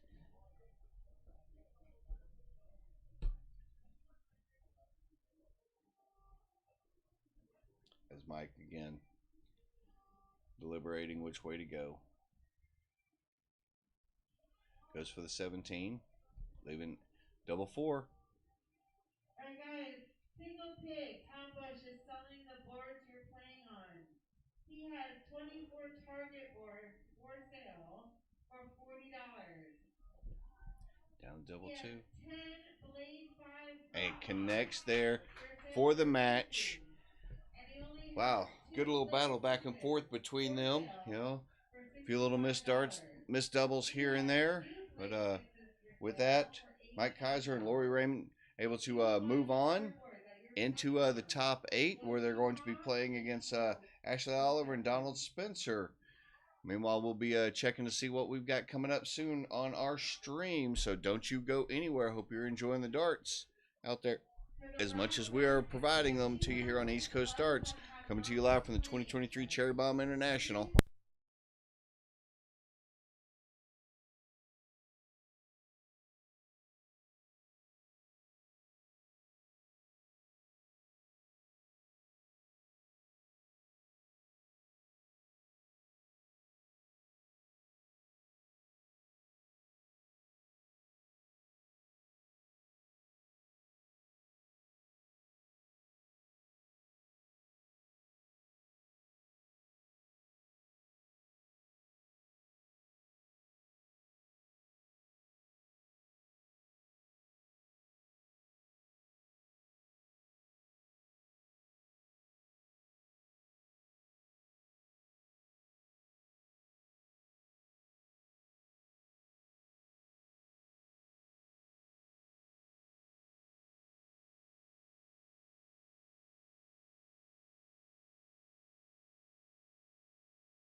All right, ladies and gentlemen, we got our next match coming up here on the stream. It is a mixed doubles semifinals.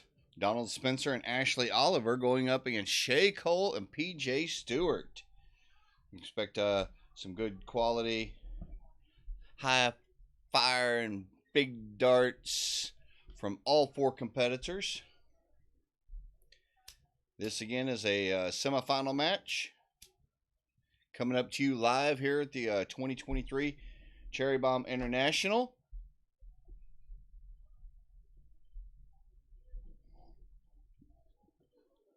I see the competitors there warming up. You know, meanwhile in the background, there's still lots of darts happening back there with the men's and women's doubles action underway. Also, soon they're going to be getting to the men's and women's singles. Now, after this and our finals, all the rest of the action will be in cricket format. So, thanks for everybody for sticking around with us with the likes, shares, and feeds. You know, action's about to heat up a good bit. You know, for all of you out there that have jumped in and joined on our pages there, like, shares, and follows, etc. Thank you very much. You know, we appreciate. It's a great time right now. You're going to see some outstanding representation of ambassadors to the world of dart here. You want like the shape ones again? Shape standard looking? The standards, yeah. But yeah, all this good stuff. I know it's been a minute since we had our last matchup. They were playing a little bit of catch up there in the on the mixed doubles bracket, on one part of the bracket, and that is where we are up to here. Again, this is a semifinal. The winners of this will move on into the finals to play against the other side of the bracket, Danny Baggish and Paula Murphy. So we'll be seeing a lot of great action between this and our finals action here, as PJ has won the cork, so he and Shay will be starting it off against Donald and Ashley. And it's again a 501 best of 3.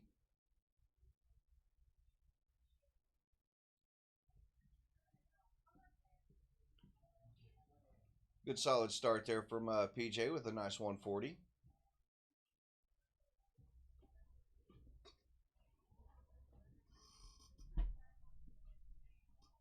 A solid ton answer.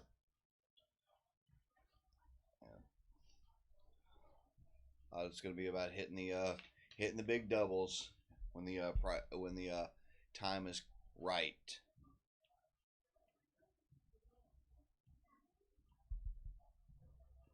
So again, for everyone out there, Facebook, Twitch, and YouTube, you're coming to you live from the 2023 Cherry Bomb International here in Boca Raton, Florida.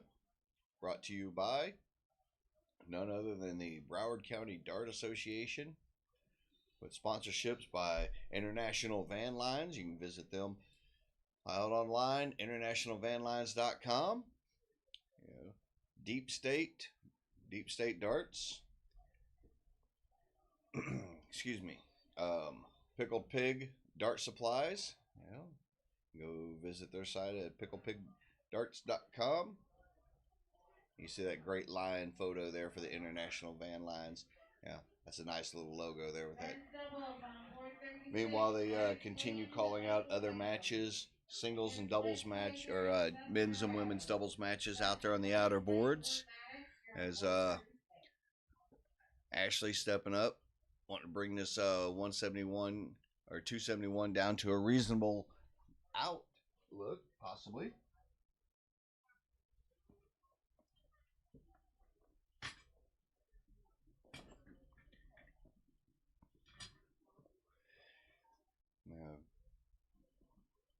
PJ knows he can't take out a 193, but he is going to set it up nicely for Shay,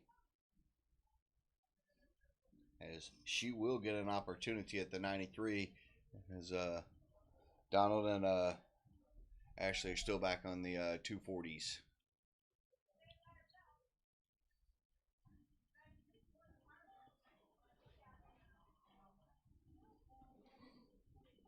Beautiful first start, looking up at a double 18 now.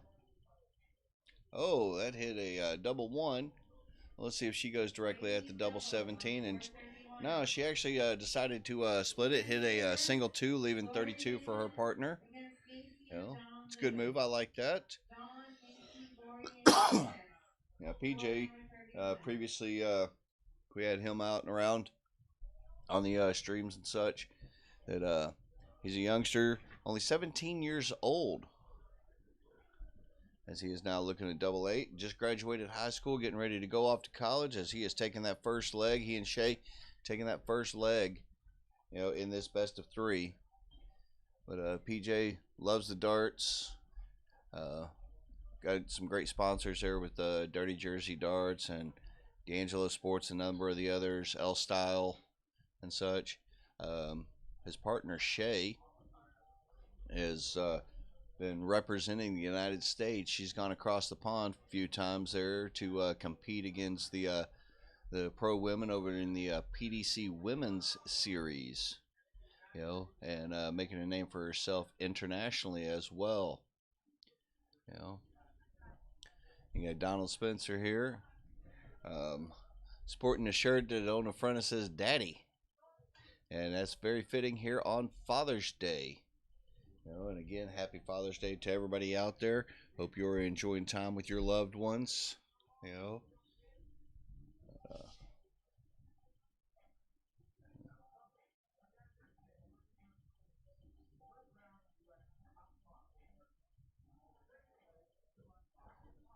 Ashley there sporting her Office Sports jersey.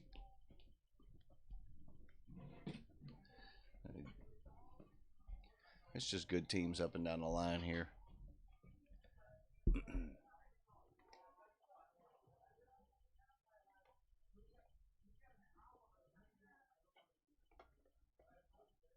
As both teams just trying to work their way down, trying to set up, get good potential out shots. Nice 134 there by Mr. Spencer.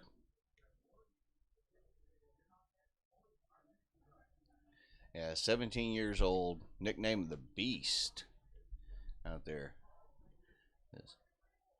First time I met him, I was like, there ain't no way this kid is 17 or 16 or 15, I think is whenever I first met him, you know, a couple of years ago. I think I met him when I was 14 and we were about the same height. Yeah. And then next time I saw him, I was like, I just looked at his dad, like, what are you feeding him? Everything. He's a good kid, too. Oh, he's a nice kid. Nice kid. And he loves the game. You know, he had a good run over there in Gibraltar as well, too. Yep. You want to set up? Okay. But, Donald stepping up. Not able to go with the 172, but excuse me. We'll try and set it up nicely for Ashley to take it out, as PJ's going to try and do the same for this 252. Good first one. Just got to stay true. I think he slid that in there for a 140, leaving 112 remaining. We got here coming into the back of the booth, none other than Miss Meredith McGee, if I am correct, yes, on there. She's cheering for her girl Ashley, looks like. As she was looking for the 12 to leave tops out there after that first start went a little wayward. As Shay now stepping up, I'm going to try and close out the match if she's able to take out this 112. You see the disgust on her face there with that first dart going, and it's good recovery. 51 remaining. 19 leaves double 16. And see, whenever I'm back here, I'm able to do the math a lot better than whenever I did on the finals board for Danny and Hossie last night. You're not standing on the idiot line. Yeah. And looking over at double 16, and boom, we are level at one leg each, going to the deciding third leg. Going to that deciding third leg. And again, they will be corking it all up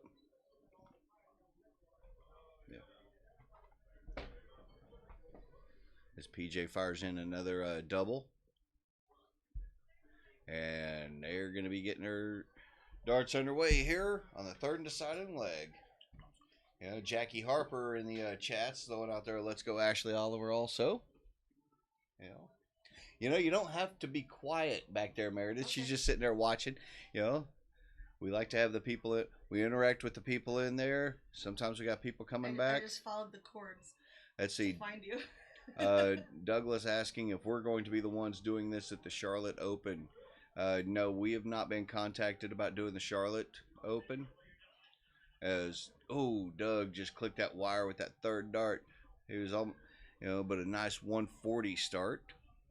Sheldon Lionel is in the chat. He was one of the best shooters in Florida. He's been chatting with us all weekend long, and giving his comments on his buddy Raz that was up on the stream earlier as well.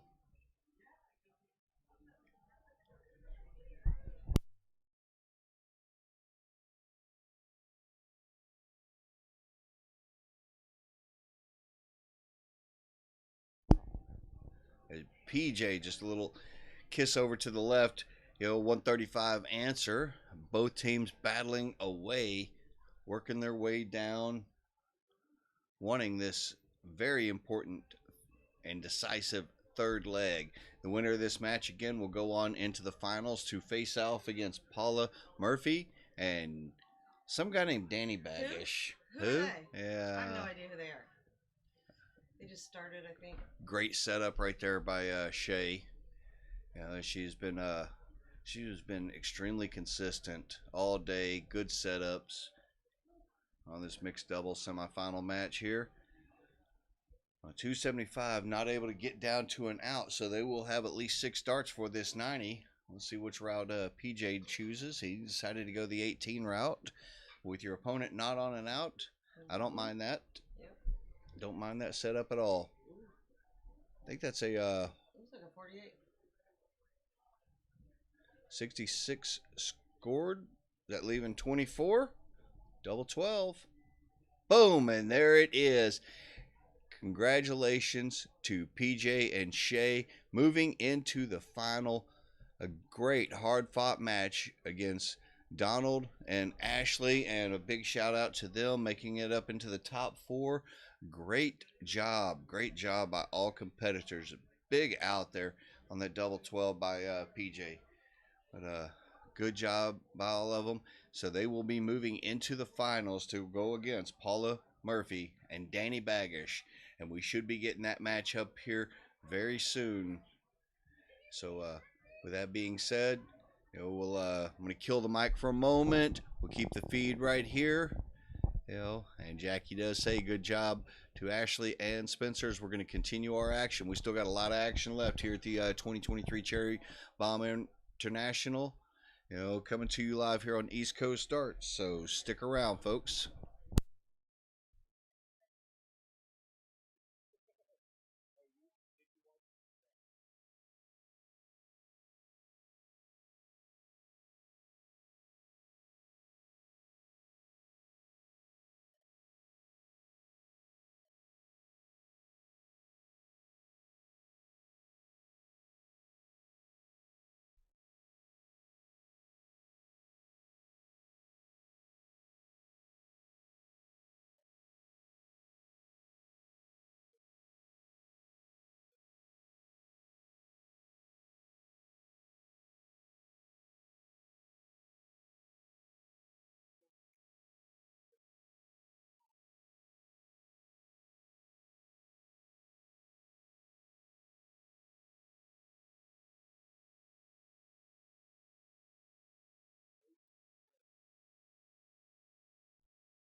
All right.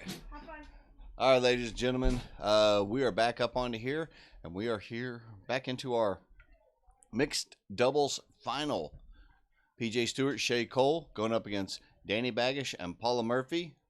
It looks like Danny with a double will take the cork.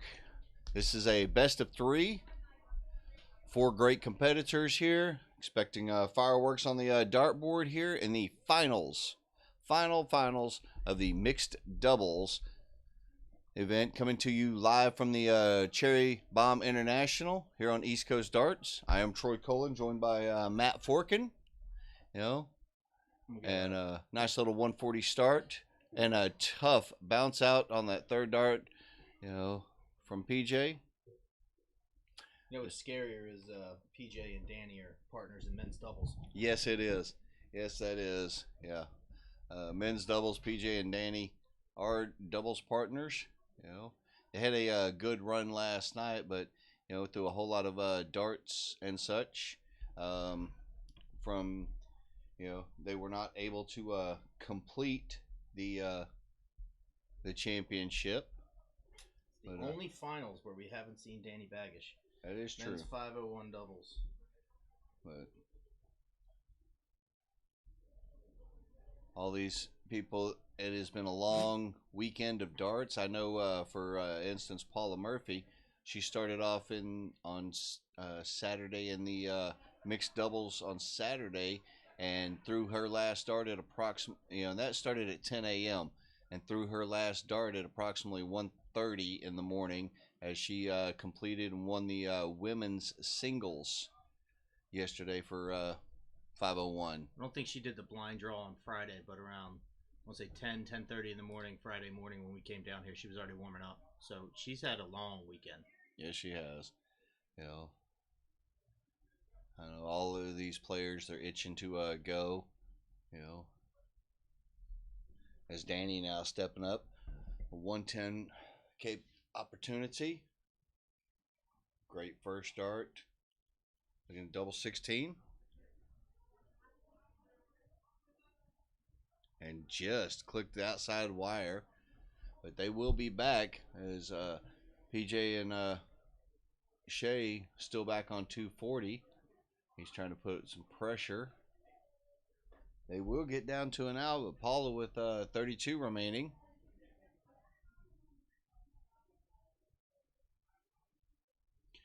That's double 8. Let's do it again.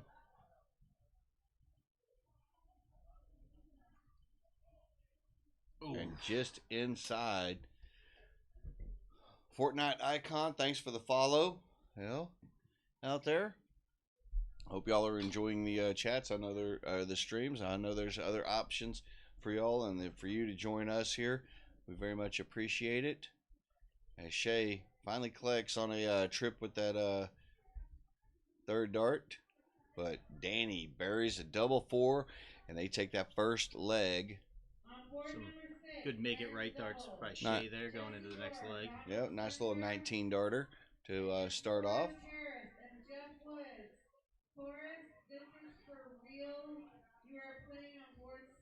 And boom, just like that, Danny and Paula will be starting off leg number 2 in this best of 3.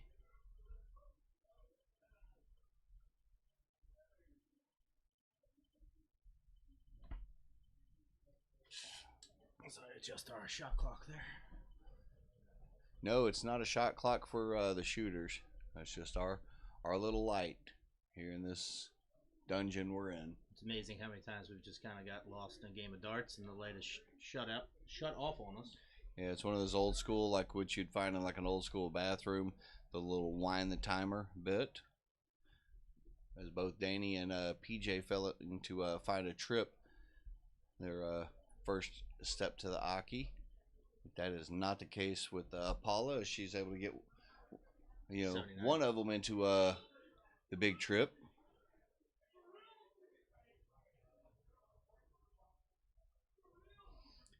We got all 4 of these individuals, toured around the country, a variety of events that they've been to, competing overseas, whether it's on the PDC Tour, the Women's Pro Series, the JDC Tour, everything else from them. It's just, that's the caliber of play amongst all these individuals. As Paula and Danny got a little bit of an early lead. Shay gonna see if she can claw their way back into this match.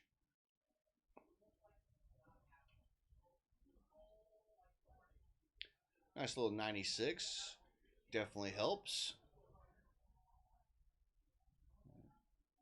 As Danny's going to try and work a 234 down to a potential out, and 89 scored will definitely do that. Like an effortless double bull there.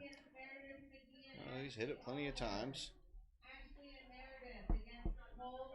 PJ looking to answer, just a little short. Only 47 scored. Does not leave them on an out, so they have 6 clear for this 145. Paula was wanting that trip 15. 70 remaining. Still leaving Danny in a good position. Either way. All Shay can do is set PJ up and hope Danny misses. Hit a big number and put a lot of pressure. Another one of those would be very helpful. And he just kissed a touch off the flight. Is Danny now. 72 remaining. Trip 16 looking at double 12. Over to the double 6. And just outside PJ. Opportunity at 80. He's got to hit it.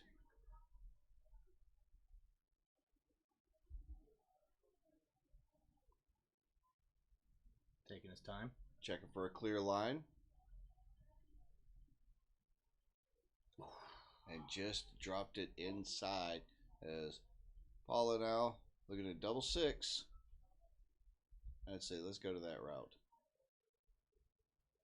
And first dart, congratulations to Paula Murphy, Danny Baggish on winning the mixed doubles.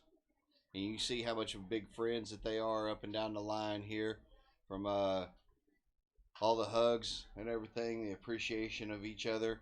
As a huge shout out to PJ and Shay, as they had a great battle throughout this. So congratulations to all of them, and your champions in the mixed doubles for 501, Danny Baggish, Paula Murphy.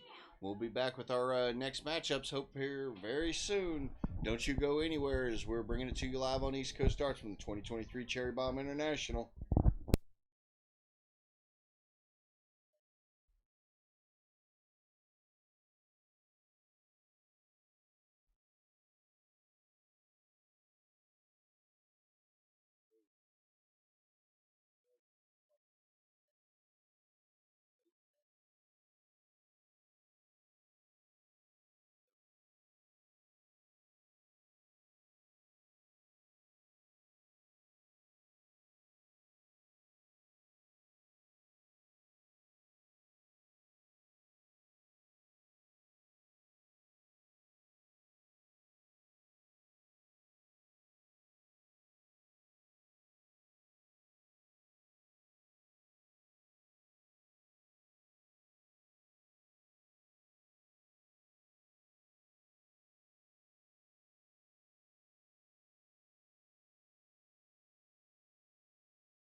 All right, ladies and gentlemen, we're back, and we got another match up here, men's doubles side, and so we're getting more and more action underway here with this.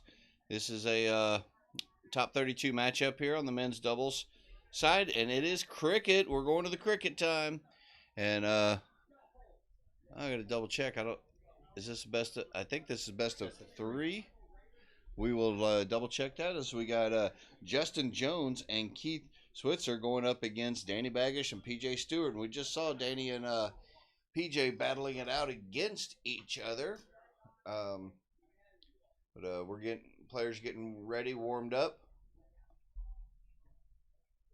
And yeah, it is a best of 3. So as all players are getting their final warm-ups in, we'll be getting a cork underway. And I'm guessing it's just like all the others where it's cork every leg here. Meanwhile, if you're out and about, hey, this is the perfect time to start joining us because there's no more World Cup of Darts on as Wales has defeated Scotland in that. And congratulations to those guys. Handedly defeated. Yeah, they hit them pretty good out there.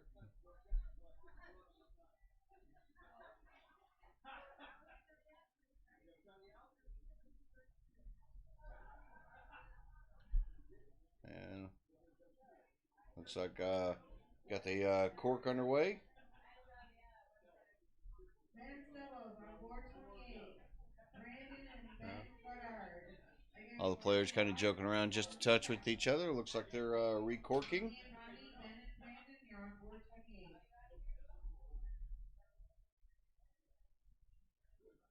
28. As Keith asking to pull that dart out of the way to have a clean slate. But it looks like Danny and PJ will start this best of 3 cricket contest. So, with that being said, game on! Game on!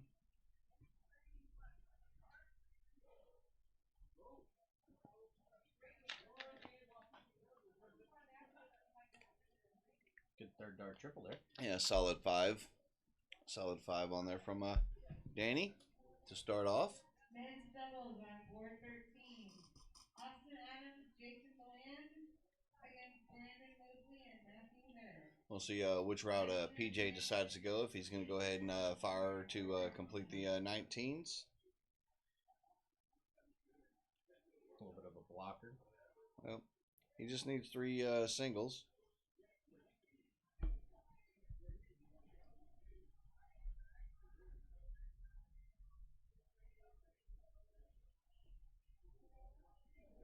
Justin firing in there. Is that a 9 mark? That is a 9 mark on those 17s. Yeah. Kind of turns the tide just a touch. On board 36, men's doubles is Neil Cartwright, Myron Albury. About even on score, but Levi advantage Baggish's way with the Bryson Levi. more holes to score on. Board 36. I like that. Going over there to close. Fires up. Hits a trip 17 and then a single on the 20. Taking a shot to close.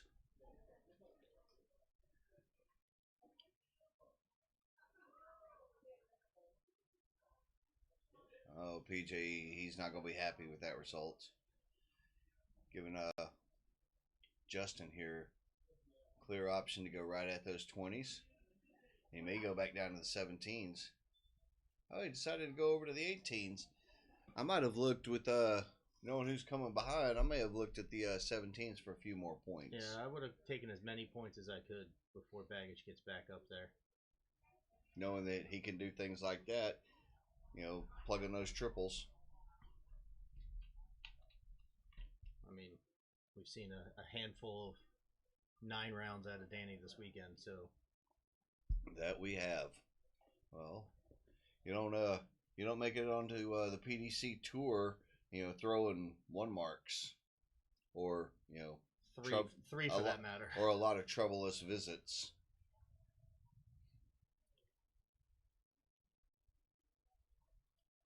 PJ's just trying to find his stroke right now. Danny giving him a little dap and word of encouragement saying it's all right. As Justin there closing out the 18 is going to force the Baggish PJ crew to find a different venue to try and score some points on. And after a wayward first, Danny goes and closes out the Bulls in that option. Starting the chess match early here. Will they chase or will they point? Will they just continue down the line? And little things along those lines, it could definitely affect someone's style of how they throw. You saw that Keith was deciding which way do I go? Do I go to the 16s or go to the 17s?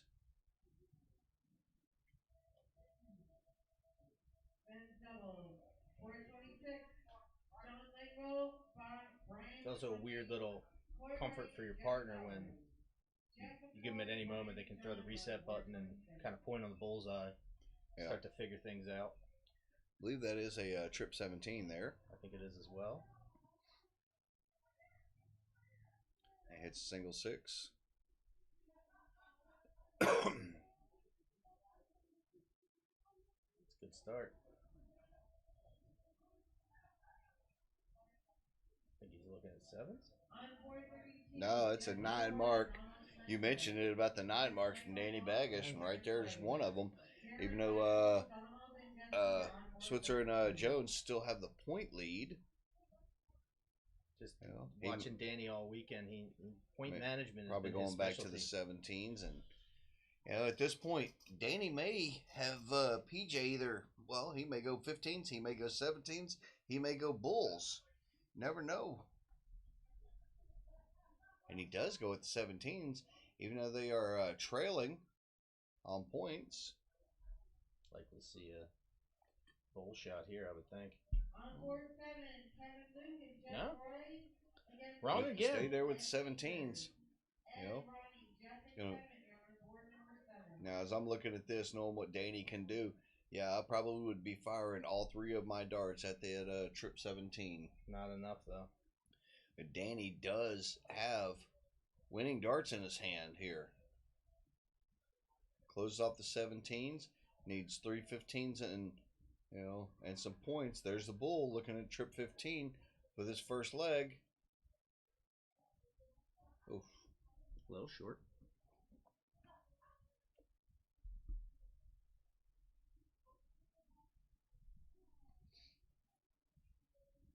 That definitely throws a curve in, as Keith's going to have to step up and hit a number of 15s. And 2 is not the number he was wanting. He needed at least 4 to take a point lead. And then unable to finish the game off from there. PJ just aiming for big center. Hold that in. Run to the board. Make sure that stays. I think his second dart was holding it into place as they, good little scrap back and forth. 3-3 to 3-3.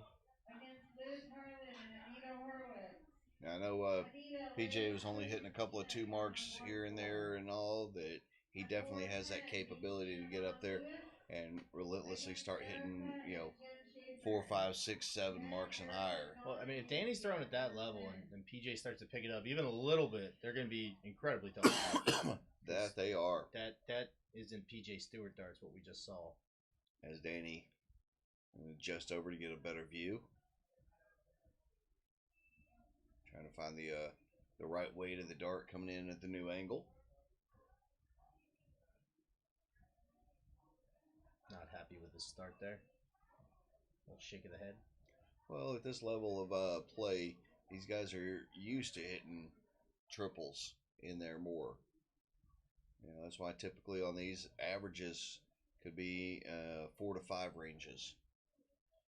There he goes. Now PJ's starting to find it. A little 5 mark on the 20s.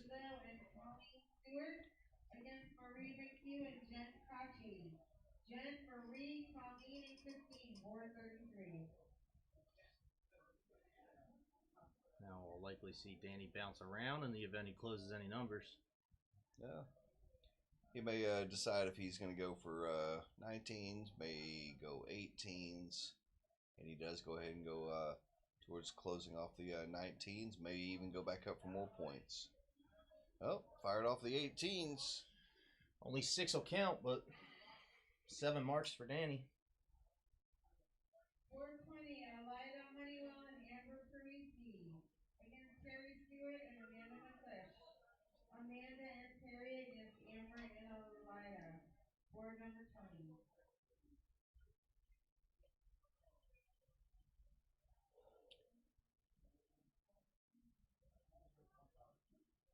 PJ decided he was going to take another shot back at the 17s for potentially more points.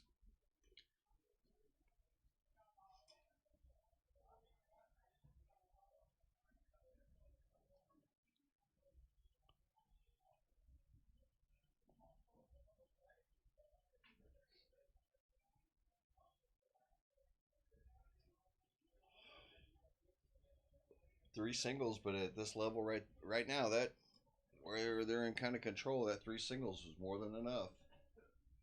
We need some crazy scoring on some number for a chance to make this a game. Well, whenever your opponent is hitting, 4, 5, 6 marks at random or at will, it's kind of along the lines of, people's trying to start forcing the darts, and whenever they force, they're not as accurate as when they maybe normally throw. It's easier said than done too. Just throw at the number and not try to dictate where the dart goes, but just kind of give it a good guide. There's Danny now just looking at the bullseyes. Yeah. I think he'll take those 2 strays as they both count. As he clicks that third one into the double bull. Last dart has not been thrown, but it's looking a lot harder and harder for Keith and Justin. But a great 4 mark on the bulls. Gonna need some help from PJ to even have a chance to keep this game going. And that closes it out right there. So congratulations to Danny Baggish and PJ Stewart as they move on with a 2-0 victory over Justin Jones and Keith Switzer, moving them up into the top 16. We'll look to see who we get our next matches coming up here soon. We'll be back on the mic here in a little bit. Don't you go anywhere.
All right, ladies and gentlemen, we're back on here. Finally got another match up here onto the stream. A men's doubles cricket, best of 3 on here.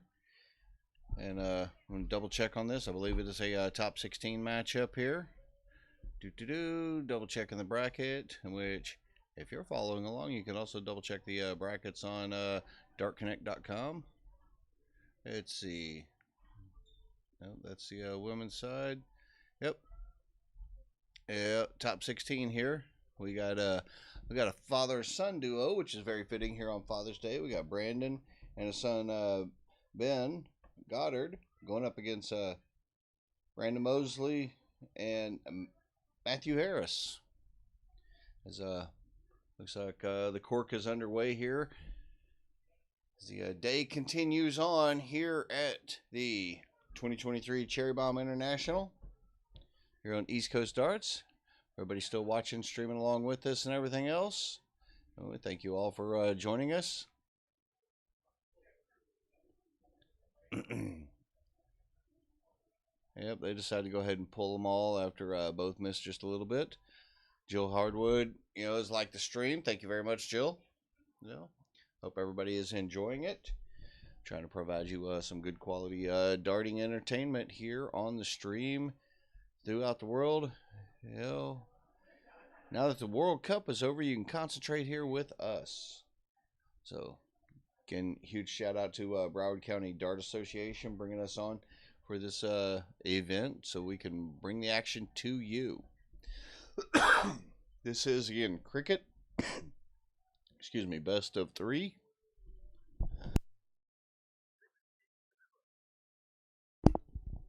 Pardon me there. Had a little water go down the wrong throat. As we are underway here. Team of Mosley and Harris starting it off. And it looks like Dad, Brandon, is going to start it off on the father-son duo here for Father's Day. It's always a nice opportunity whenever you can have your kids out there joining you in a event or a match that or sport, hobby, etc. that you like, or maybe it's Dad joining the kid who really loves the game.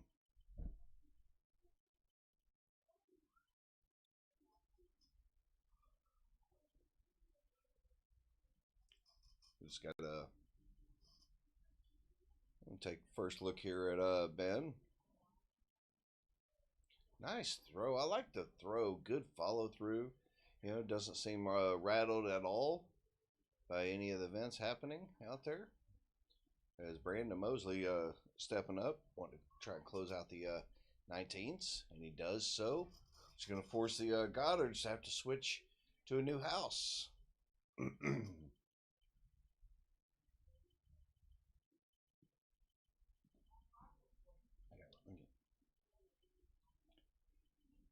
And fires back with a 5 mark on the 18s. Really nice shot right there, closing up the point lead a little bit.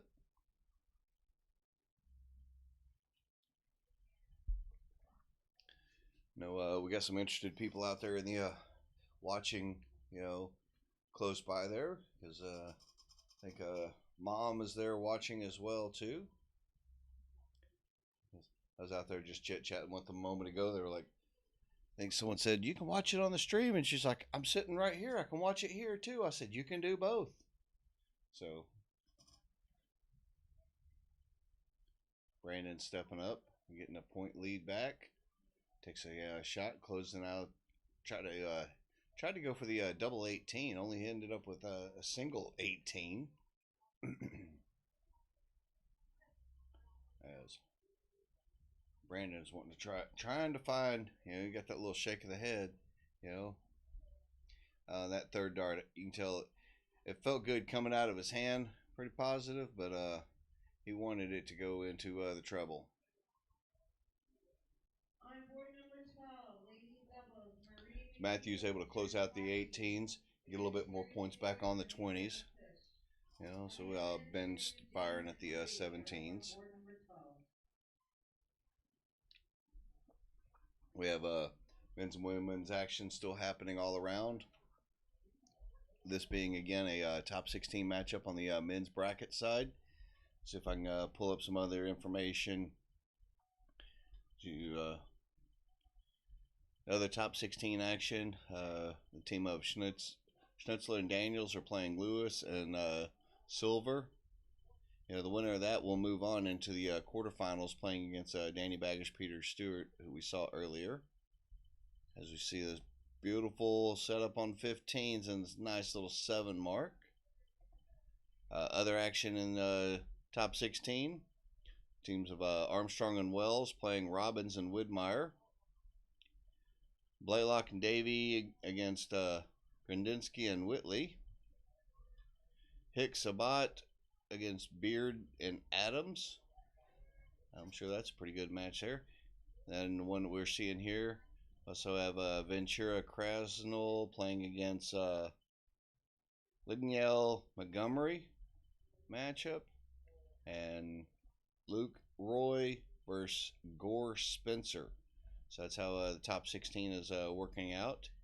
As Brandon now trailing a little bit on points. He took a shot over 15s.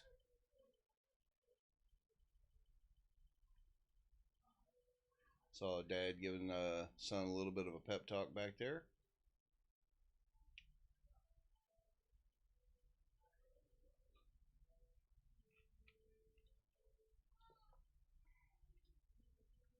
Two single 15s for regaining that point lead.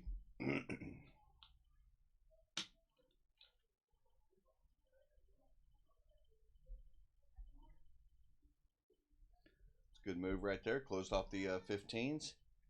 And force Ben possibly looking at the bullseyes.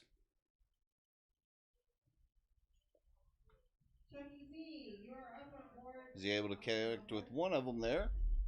On board number 3, Chucky Z, Rachel, anybody? Where's Chucky? He's up on board number 3. This is his second call. And 3 wayward darts there from Brandon. Leaves that door open for Brandon Goddard here to try and jump on it.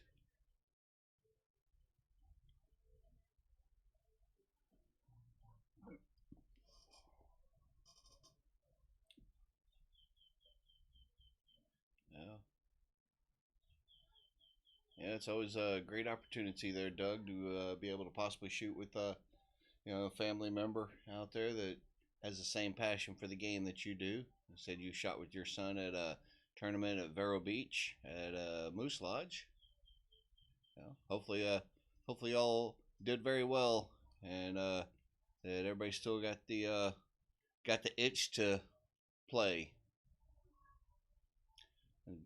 As Mosley now stepping up, needing one bull, and does so to take the first leg in this best of 3. As they get ready to start the second leg, let's see if I can pull up the bracket on the, let's see, women's doubles cricket. Women's double crickets, we got some happening in the top 16, some in the top 8 matchups. In the top 8 already is the teams of Billy and Harris. They're waiting on the winner between the teams of Schaefer Callender and Lewis.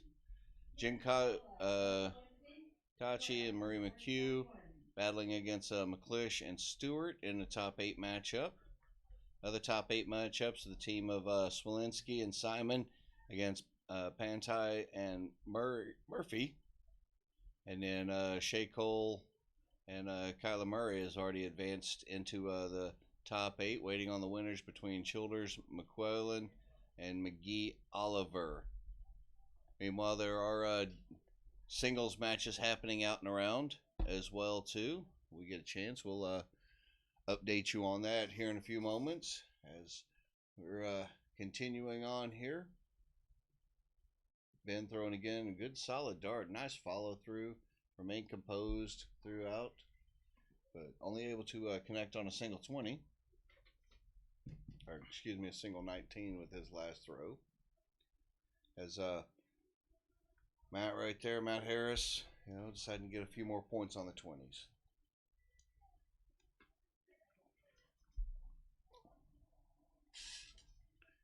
Wind the clock. Nice 7 mark there from Brandon Goddard. Putting a little pressure on, Mr. Mosley here. See what he can muster up. Good first start. That is a good first start. Now, he may take a shot down at the 19s, or he may elect to stay up there for more points. It looks like he's looking at the 19s. I think now he's going back up to the 20s. Yep.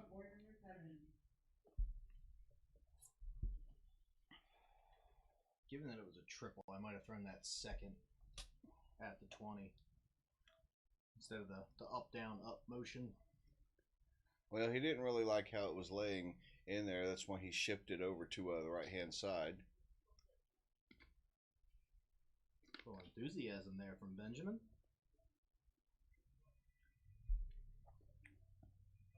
Not happy with his darts. Well, we all get that way. Well, I know, it's just camera presence. I talk about it all the time. Don't be scared to put on a show. Oh, we love it. We love the animation, Let the people at home know, kind of how you're feeling, what you're thinking. Yep. Simple little hand smack goes a long way on camera. That's right. We're not robots. These dart players all have emotions, joy, nerves, everything else as they're firing along. Unless your name's Roman Simic. Unless your name is Roman Simic, then... Which, if you follow East Coast Darts enough, you've seen him on our cameras, and man of a few words and few gestures as well. The dude's a machine. On 136, ladies doubles top 8 match. Tina Billy and Trish Harris against Macy and Dawn Lewis. Dawn and Macy, Trish and Tina, 436. Again, for everybody joining us, thanks for joining us here on this wonderful Father's Day, and a happy Father's Day to all of you out there. As we, continue on here, our Sunday action on the 2023 Cherry Bomb International.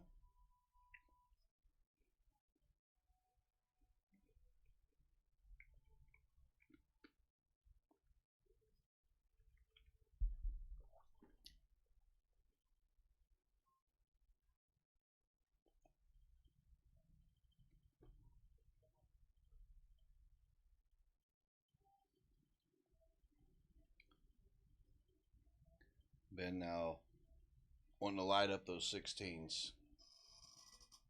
So, I like the kid's throw. I like his throw.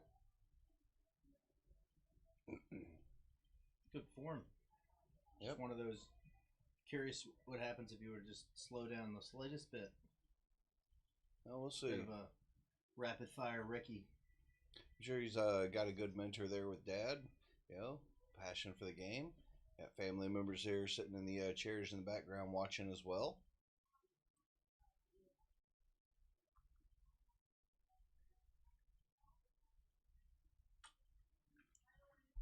And again, all of this brought to you with the help of our wonderful sponsors keeping us up here.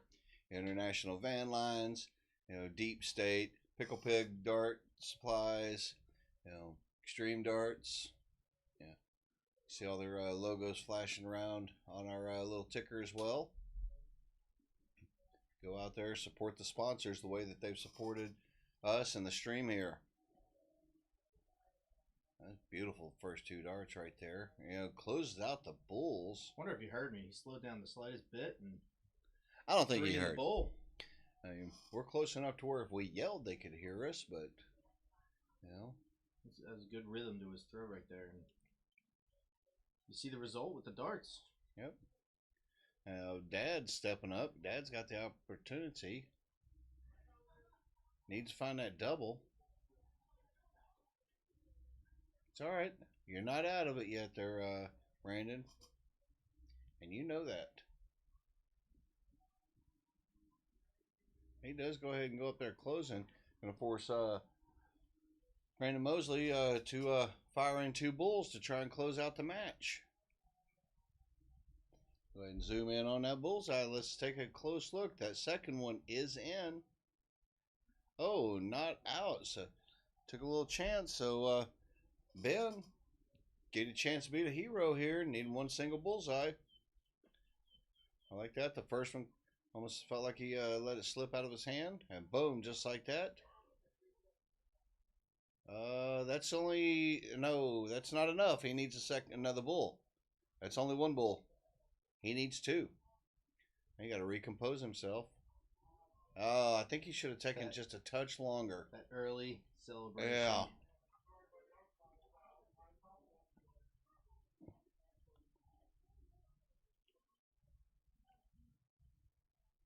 They're going to get another chance. They are going to get another chance. So, you know, and they're kind of joking about it too.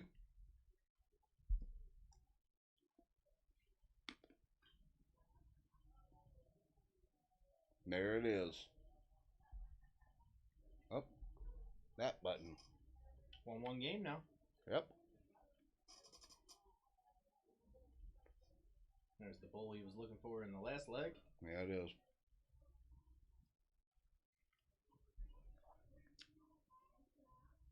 He's got some wind in his sails back there.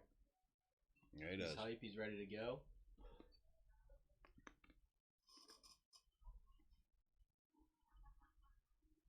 As we're underway on this 3rd and deciding leg.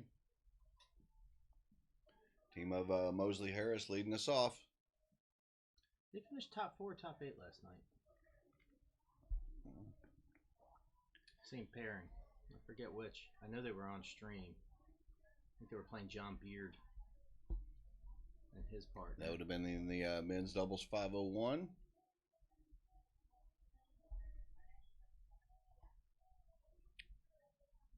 Top 8. Hey, no, that's top 4. Top 4, sorry. Yep, they did finish top 4 in the 501. Took out PJ Stewart and Danny Baggish in the top 8. Yeah, they did, so it's a formidable team.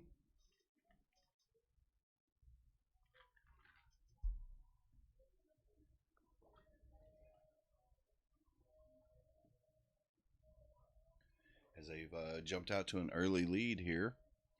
Ooh, wow, right on the wire.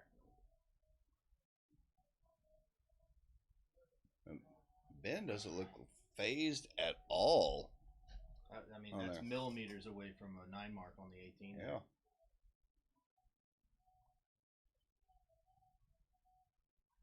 Hyping himself up in the background now. I think he loves the darts. Shuffling a little bit back and forth to the music. A little enthusiastic head nod as Dad's firing in at the 17s with a nice little 7 mark. Changes things up a little bit. Yeah, closes those up and gives them a point lead.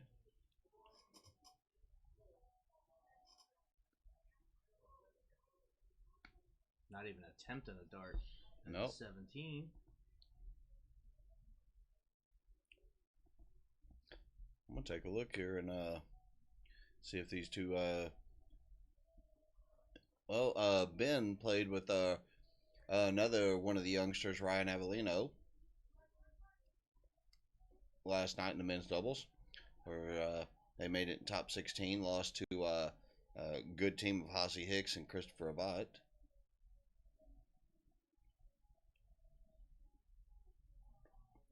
Looking to see if Dad had played also last night.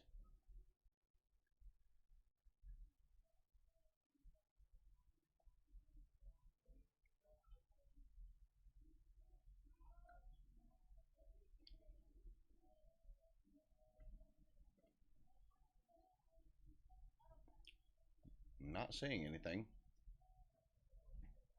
Nope, I don't think Dad did. I think he was just all about letting his son play yesterday.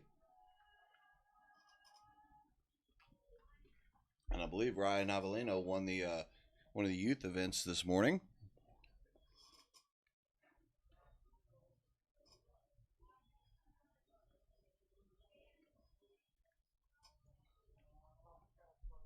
As we're starting to get into a little bit of a points battle back and forth between the 17s and 19s.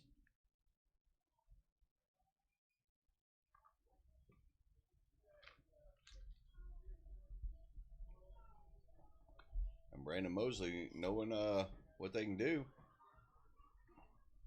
You know, doesn't even take a shot down at the 17s.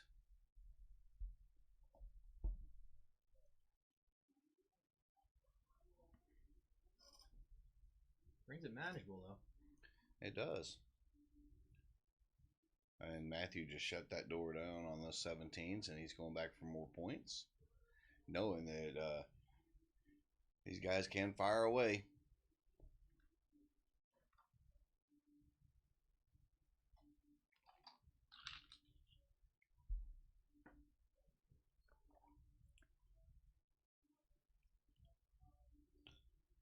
I don't actually mind that he hit the 16, kind of blocked himself with the second dart, went ahead through and closed out one of the two open numbers on the 19. More of a strategic shot than a chase of points. As Mosley makes him pay with a 5 mark on the 16s to extend that point lead.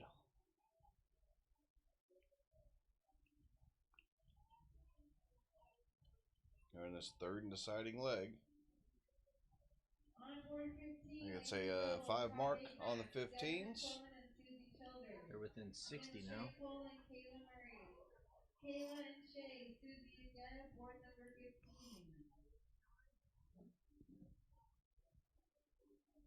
Bad mishap there. And he's got darts that he could change this whole game right now. He's Well, that's not going to play. got to hit the trebles.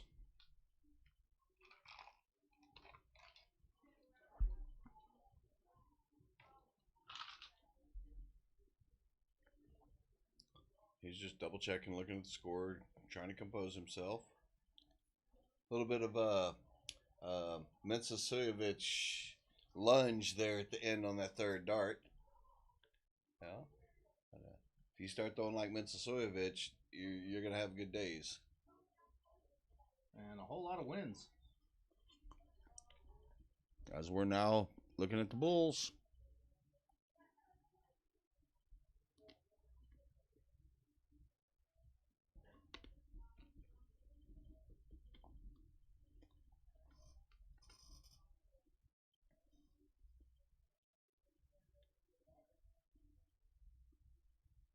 Double right there. Need one more for the win to move on. Caught a 16 though. Yep, More he points. did.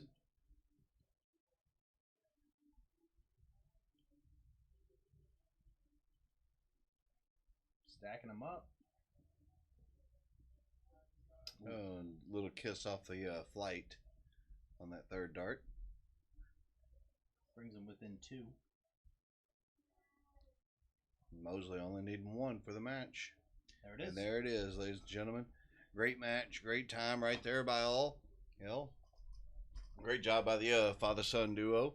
And again, good that they were able to play against one another as we continue our coverage here at the 2023 Cherry Bomb International here on East Coast Darts. Troy Cole and Matt Forkin coming to you live, and we'll be back with our next matches up here on the stream very, very soon. Don't you go anywhere. Utilize this time, actually, look at the sponsors that we've got on there, whether it's Extreme Darts, International Van Lines, Deep State, Pickle Pig. Utilize this time. Go out there and talk with the, check out their websites and, go on from there. Order some products. Sponsor the sponsors, or help the sponsors like they sponsor us.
Wow. Sorry, gentlemen. I stepped out to go utilize the facilities real quick, and we got another match coming up. And you already jumped up here. We got Tucker Davey on here, and his partner going up against Jim Widmeyer and Bruce Robbins. Yeah, this kind of caught me off guard just a touch. So, yeah, it's David Blaylock and Tucker Davey going against Bruce Widmeyer, or Bruce Robbins and Jim Widmeyer. It's been a little long day. I'm starting to get a little tongue-tied here, as we're still here in the first leg. Battle back and forth. Good point totals, point hits there from Bruce and Widmeyer. You know, and letting you know, I know Tucker, you know, his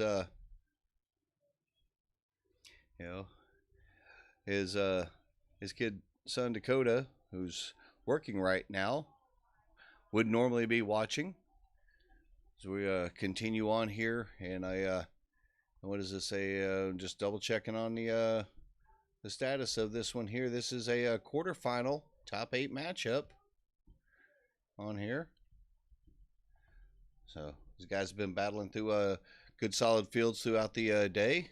So Dustin, sorry about the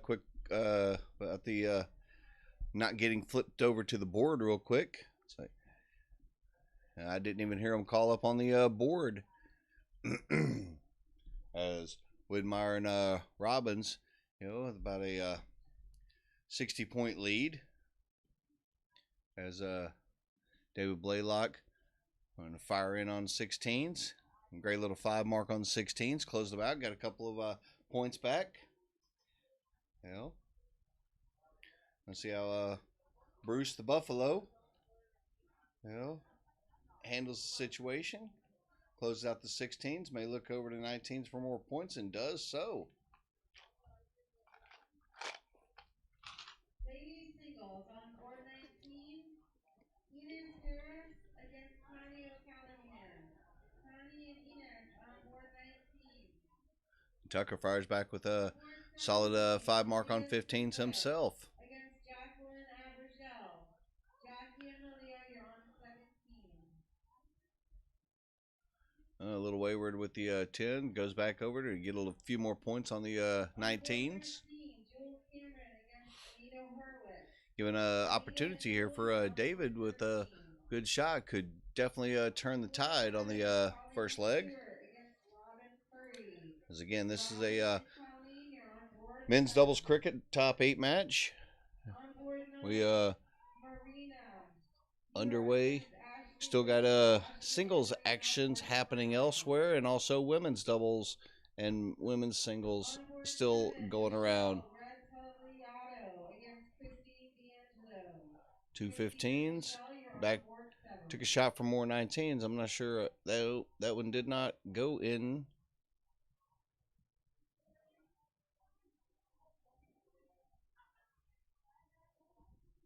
Men's doubles, top 8 match on board 42. Two single bulls.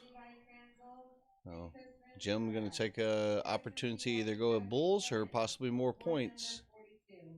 Now, with that first one being a bit of a blocker, he's now shifting down to try and get some points.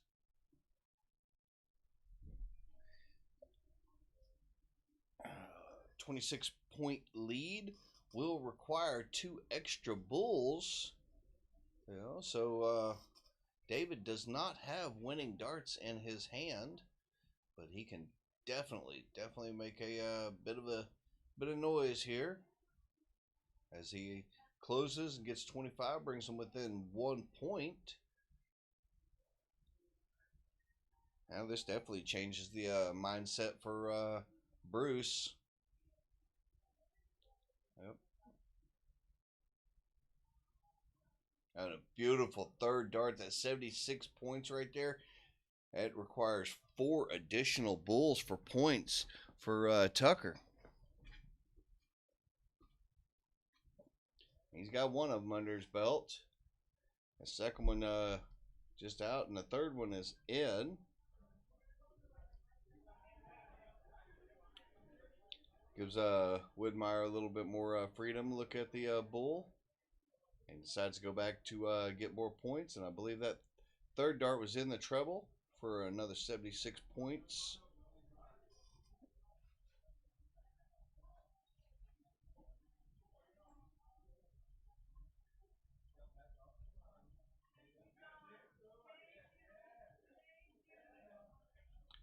Tough 3 darts right there for David. Bruce, see if they're able to connect on those bulls now, as they have over 100-point lead. I think he may stay there the entire time, and does so. He does catch a straight 18, which does add more to the points. So we're going to acquire at least 5 additional bulls just to get ahead on points.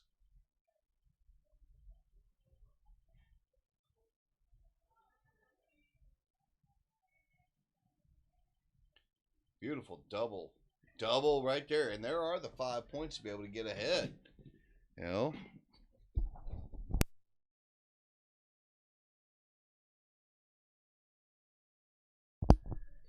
as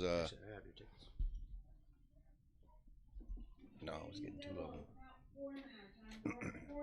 As Widmeyer fires off a nice 5 mark, rebuilding that cushion on the points a little bit.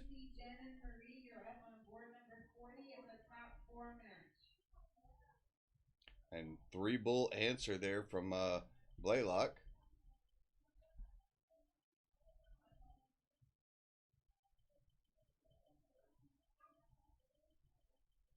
With a 17-point lead here, Bruce may take a shot at the bulls again. He does. And readjust down to the 19s. Well, it does actually give Tucker the opportunity of winning darts. If he's able to go double bull with the first dart, you know, may change his mindset on what he shoots at with the next 2. I think now he's going to stay there the entire time. Can't tell if that third one went into the 18 or not. I don't think it did.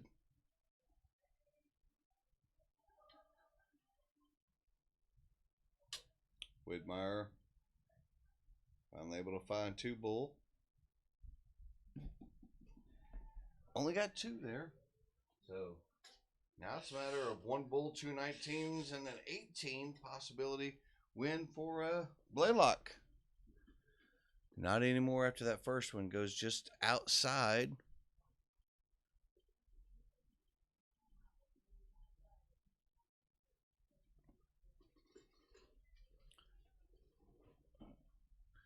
Got the Buffalo stepping up. See if he can rally. And Buffalo with the win for this first leg right there. As we will move on into our second leg, I will be corking here in this top 8. Men's doubles, top 8 match. Danny Baggish and PJ Stewart against Cedric Daniels and Brian Schnitzler. Brian and PJ. Meanwhile, plenty more board calls being called up out there for other matches, men's and women's doubles, even a few of the singles matches going on. So we still got plenty of darts coming to you here from the 2023 Cherry Bomb International here in Boca Raton, Florida, brought to you by the Broward County Dart Association, coming to you live on East Coast Darts. We appreciate you all for being here with us. Don't forget to hit those likes, shares, and follows. Notifications anytime that you want to watch darting action. You know, here on East Coast Darts, provide it to you quite a bit, whether it's some local action in and around the Philadelphia area, or we go on the road to tournaments such as this. As Buffalo starts off with a nice little 4 mark on the 20s.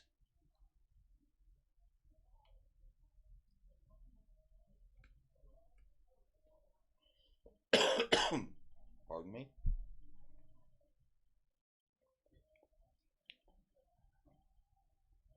And Jimmy taking a look at the 19s. Closes 19s at 39 more points onto his score total.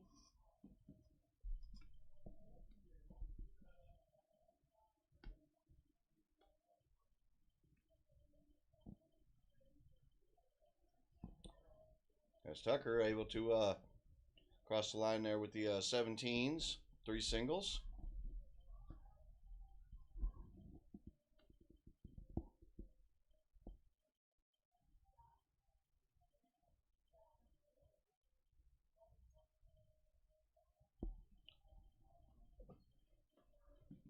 Bruce only hitting 2 single marks at that point.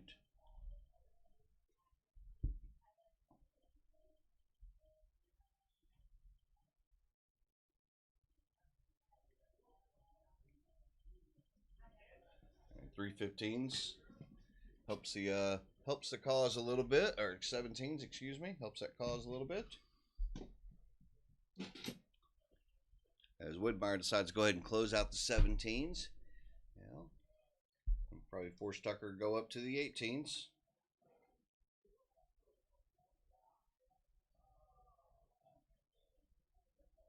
As he fires in another little 5 mark.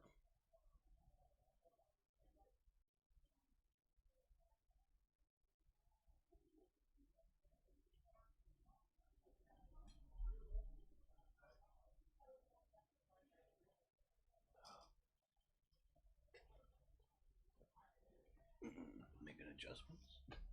On 430, men's singles, Mike Kaiser and Forrest Harris. He's stepping away a little bit because that the announcement speaker is near the finals board, and I think it's kind of affecting them just a little bit. Blaylock wanting to try and get some action back on the 18s. And a good 7 mark on the 18s.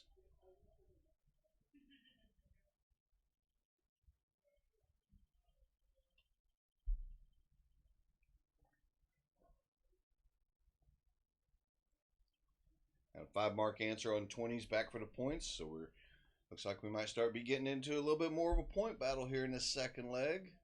You know, with Bruce and Jim with a 1-0 lead on Tucker and David.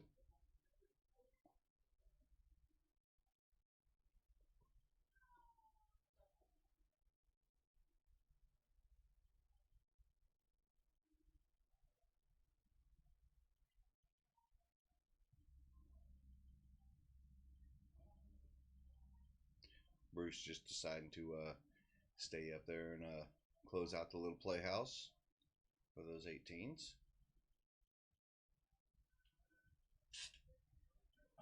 Go out.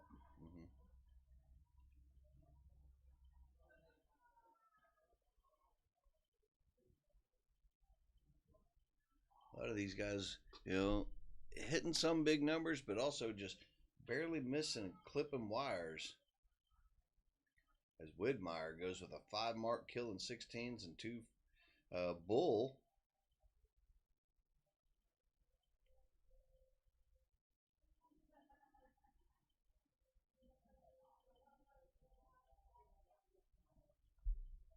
And Tucker electing to go after the bulls instead of 15s at this point.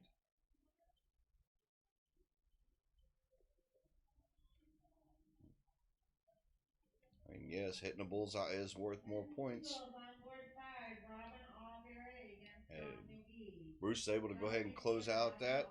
So you need a lot of 15s here from Blaylock. Against Tim Smathers. Tim Smathers and Tom Margillo, board number 16. Again, just backing away as they're making board announcements.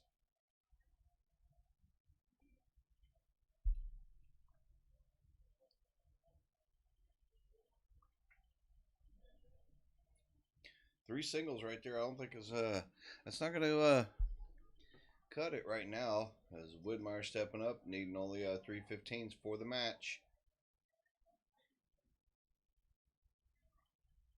And does so, taking this second leg and the match, moving on into the top 4. Bruce Robbins, Jim Widmeyer, and Captain America in the Buffalo. Moving on. You're not going to do a Buffalo call here? I did a Buffalo call whenever Bruce hit the bull for the winning first leg. So we'll see how they continue to progress along, and we'll get our next match up here shortly.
All right, ladies and gentlemen, we got our next match up here on the board. It is a top four on the women's doubles side.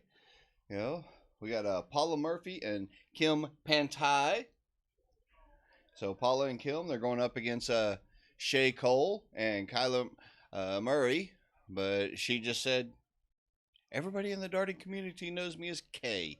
So it'll be K. We'll just go with that. So Shay and K against Paula and Kim coming up here. This is, again, women's cricket doubles. Semifinals, top four. You know, with a chance to move on up into the finals. Or just a better opportunity to prevent Paula from getting there again. Yeah. We're gonna change the title of this, the way things have been going this weekend, to the instead of this being the 2023 Cherry Bomb International, we're gonna name this the 2023 Cherry Bomb Paula and Danny Win a lot of things. The Baggish Murphy exhibition. The Baggish Murphy, but I'm sure there's a lot of people in here that want to stop the two of them. Everybody's trying to stop them. They are great shooters, great competitors, and great people. All of these, you know, the whole darting family is, you know. So, again, here at the 2023 Cherry Bomb International, a women's top four semifinals. We got Paula and Kim going up against Shay and Kay. I think we're corking up here now, too.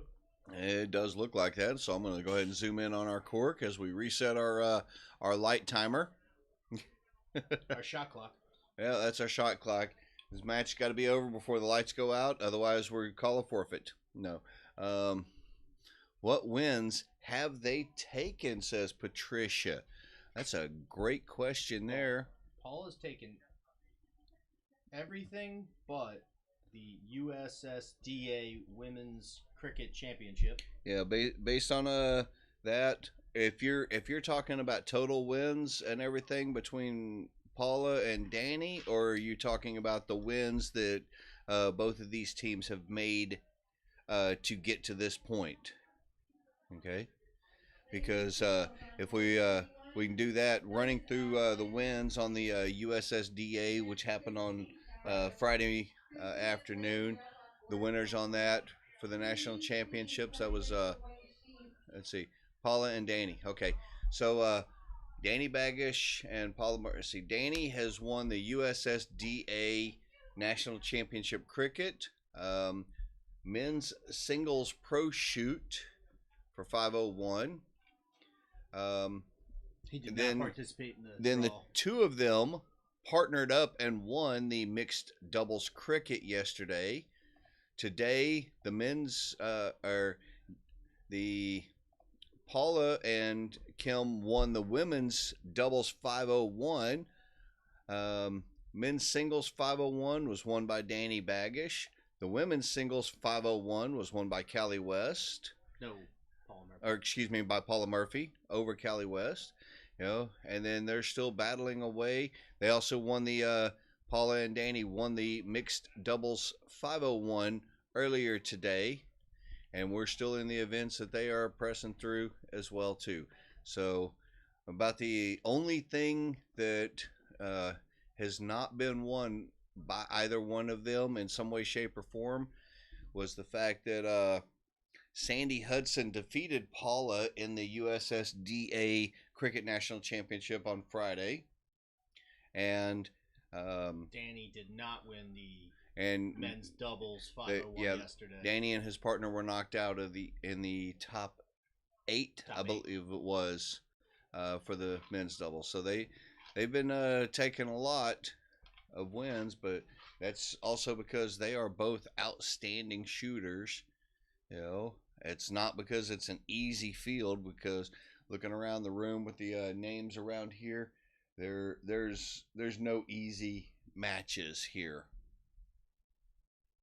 As Kim decides to get a few more points on the 19s. We'll see how Kay shooting and getting points on the 17s.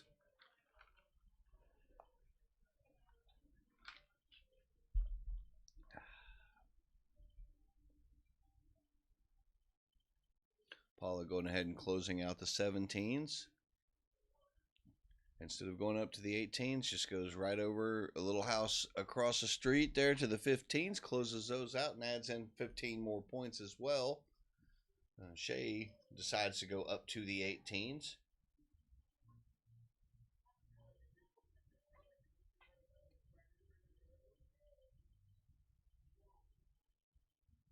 An odd looking cricket board right there. A lot of things could happen with that. Yeah, it is. Kim choosing with the options that are available and the point lead to go ahead and go up there and closes off the 18s to prevent Kay from trying to point some more.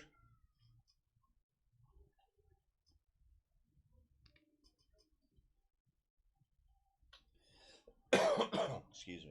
And you're right, Patricia, they have been killing it all weekend. You know, I had plenty of opportunity to speak with both of them during the weekend. And as Paula is looking to close this first leg out with style, but just comes up a little outside with that third. I mean, at this point, we can just say it's Paula being Paula, because that's basically how she was throwing all through mixed cricket yesterday. And especially even the fact that she had broken her foot not too long ago. And playing, you might see her with having a little bit of a limp. Playing through the pain. Yeah, you wouldn't see LeBron James doing that as Kim steps up, hitting that bull for the first leg. It's top 4 on the women's side.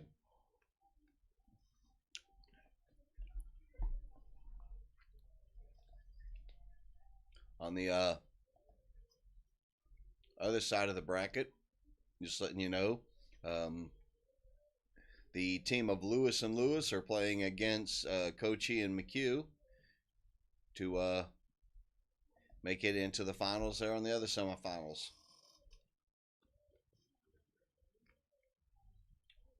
As again, Paula and Kim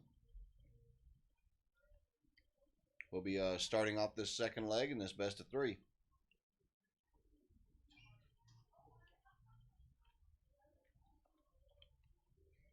Chance for another finals appearance by Paula Murphy. Yep, but I know Kay and Shay, they definitely want to try and put a stop to that run. Both capable of doing it.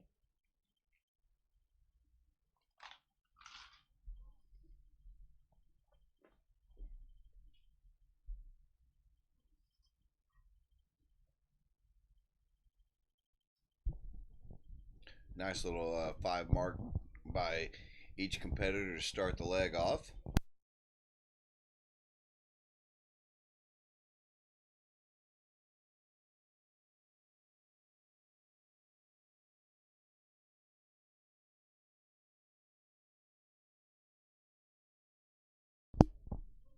That she signed up for, that is. Yeah. Yeah, we're just verifying. I was like, yeah.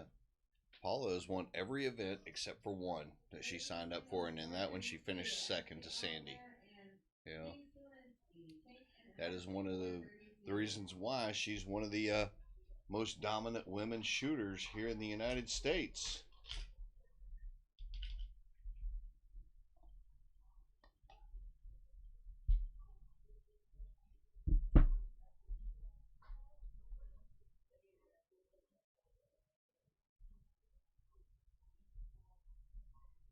Nope, she did not do blind draw.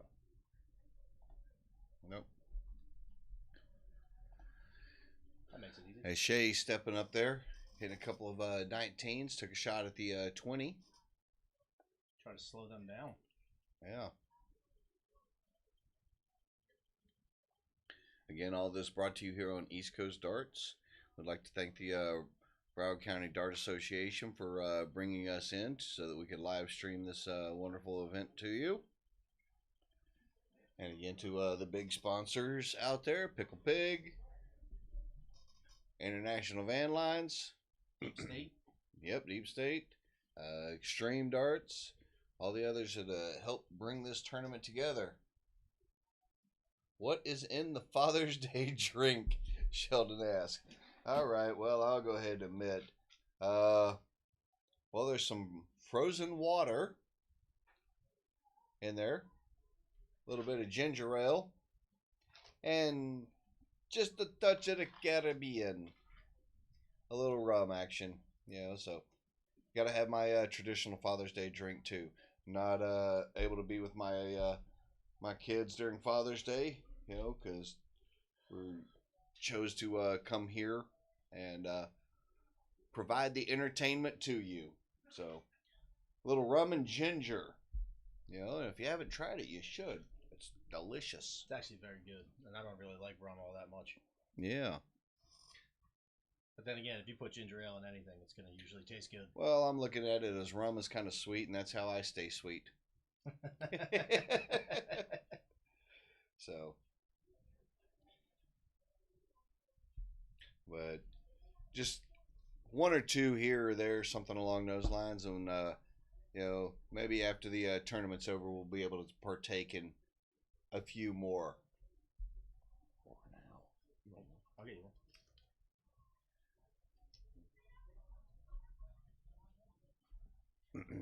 Nice little 5 mark on the 17s by Paula. Getting a house that they'll be able to point in. And as Shay firing off, hit a 4 mark on the 19s. Took a shot over to try and close the 17s.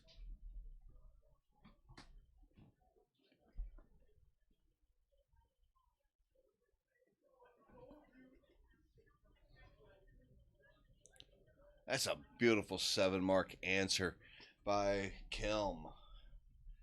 See if Kay can bounce back with points on the 19s. You can tell she was a little disappointed with that third dart going a little wry. Men's singles on board 27, Joe Sullivan against Mark McCaffrey. They got more board calls happening. Still got action happening over on the men's doubles side, and men's and women's singles action still. So we still got more darts. Just as we just crossed the 6 o'clock Eastern threshold. So wherever you're watching from, we appreciate that you are joining us here on East Coast Darts. We'll bring you a lot of fun dart activity, a lot of good activities here. Great shooting up and down the line. As Kim fired in a couple of 19s and a 17, closed out the point capabilities as Kay,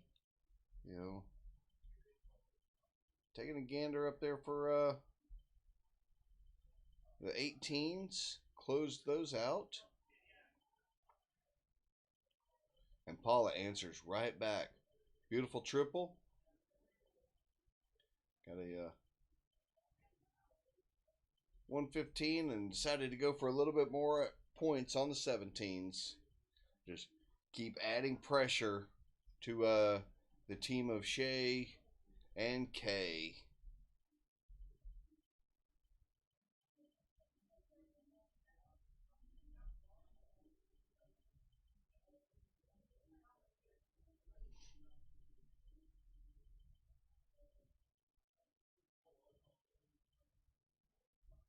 I don't think Kim was happy with the results of that first dart.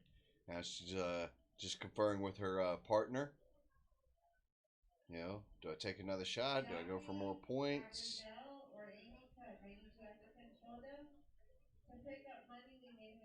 And she does decide to try and stay there. Meanwhile, Shay and Kay, trying to make them pay. And no, I'm not trying to rhyme like that. For any crazy reason. Is a beautiful 4 mark there by Kayla Murray.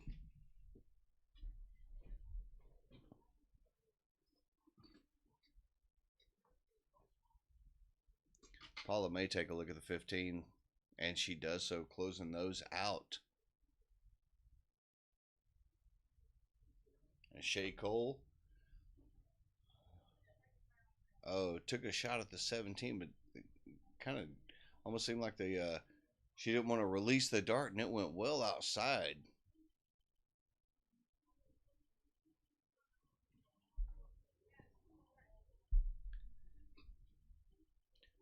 That's a great dart right in that treble 16. Oh, just missed the opportunity to close out the match, and definitely forces Kayla to have to go at the bullseye.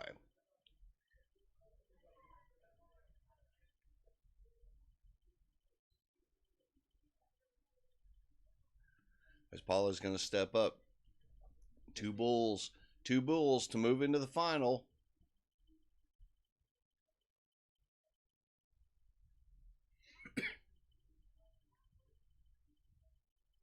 Got one of them. I think she got a blocker situation there. Oh, just clicked off the flight a little bit. You know, they have life now. There's a little bit of life, but you need a lot of bulls from Shea.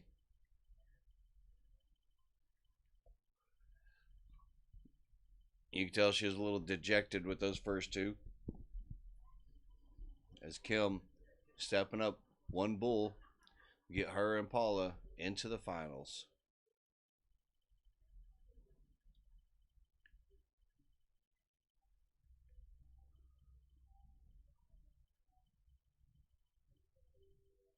Oh, and just all outside.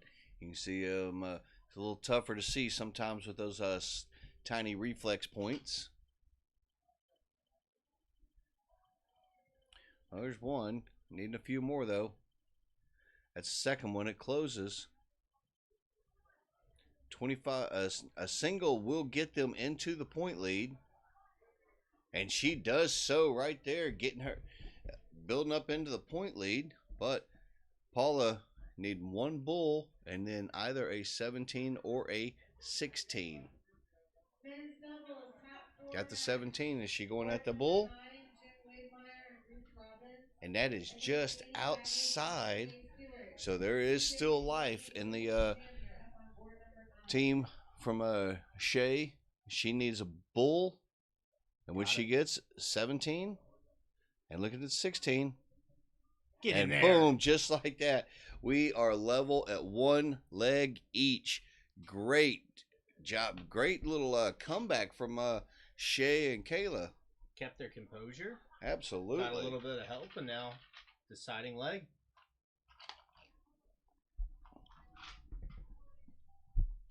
You know, Paula steps up hitting a double bull, and she's like, I'm thinking she wanted that about a round ago. I think she would have settled with a single.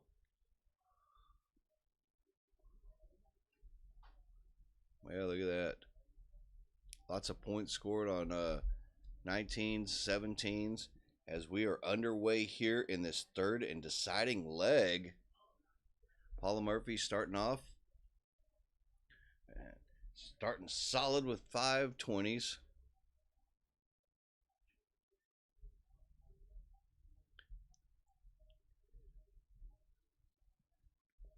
And a 7-mark answer by Shea. Here we go. Yeah, them darts are starting to click for all these ladies. It's heating up down here. It's already warm in Florida and the darts are hot. Getting hotter.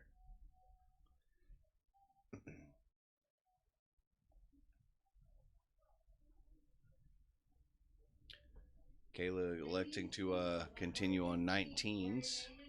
Not even considering taking a shot at 20s. Kind of hard to gauge what you're supposed to do with Paula. Do you shut her off with points? Do you run up the score? You a lot of times you just kind of hope that you can keep up. As she fires in 4 more 20s. Yeah, it was great finishes. Great overall between all 4 of the ladies here. Thoroughly enjoying this.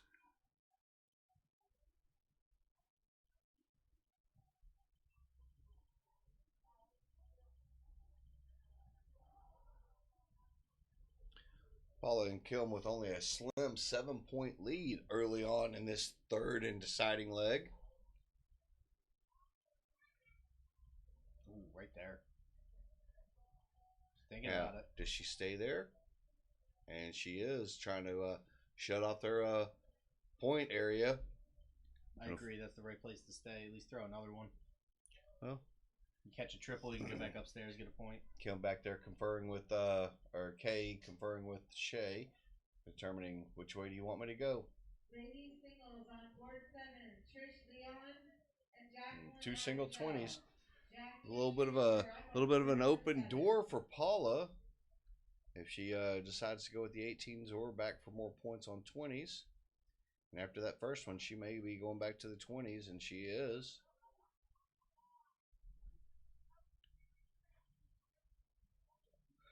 And great reset. Hitting that trip 20 with the third dart. Really making it count. Absolutely.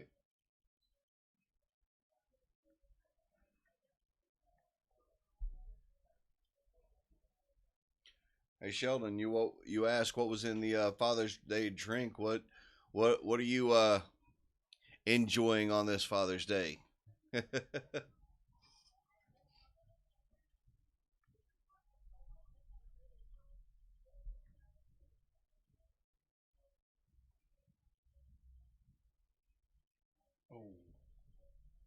She may go back to the 20s there. men's singles on board 11, Manny Carson. Never seen Shay so serious. Looks like she is feeling the pressure. I think she's just tired of watching Paula win. She might be. But Shay, she's gone over and competed in the PDC Women's Series events over in Europe. And also, I know that she is used to shooting under a little pressure. She's telling me she had great discussions over there with Lorraine Winstanley and a few of the others about trying to relax and maintain composure on the board. And another big third dart treble there for Paula. Not giving them any breaks. Maybe with the exception of missing the 18s, but other than that, she goes right back and points up quickly. I don't think it's so much the look on the face of pressure. I think it's more of a concentration and knowing her potential and being upset a little bit for missing the numbers. As Kim Pantai stepping up, closes out the 18s. Looked for a little bit more points, which I like that play. The caliber of players that we've got here, never can have enough points. Well, you can't win cricket if you don't have the most points. Good solid close there from Kay. Men's singles on board 33, Fred Williams and Tommy Kappa. And instantly closed with one dart by Paula.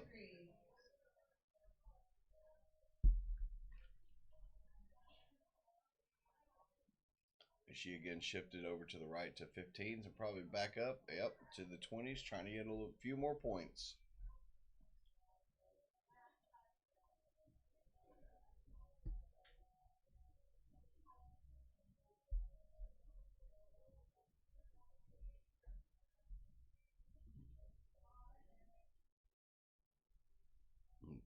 And Dennis saying, yes, you can. What? You can win with the...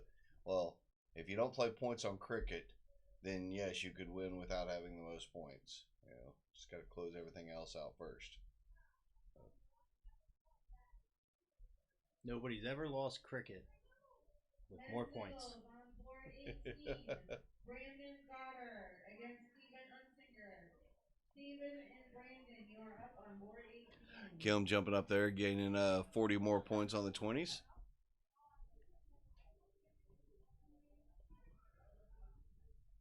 And 99 points back. Needs a few trebles. But only 2 singles. Paula going to take a look at the 15s. Single. double check them with the scorekeeper. It was a little bit of a joke with the scorekeeper up there. Yeah. I think trying to lighten the mood, but I don't know if Shay and Kay, want to get it too light. They're trying to stay focused.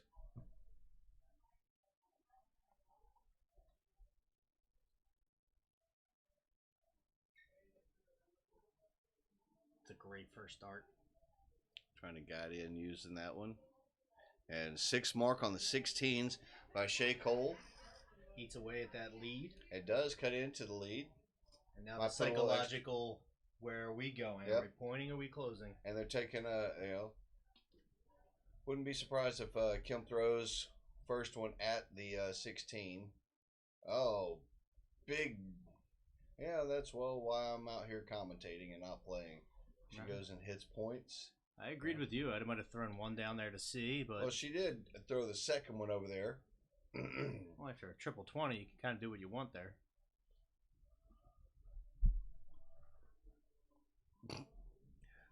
Sheldon said he's having some green tea with 420. Oh. Is that a tequila brand? I don't know. I know 420 is a different terminology. So do I. I was just making light of it. Then again, we are flagged for mature content. 1-1 for Paula. Yep. Still got an 85-point advantage. Would require at least, my math, at least a 6 mark on the 16s, in which we know Shay has that capability.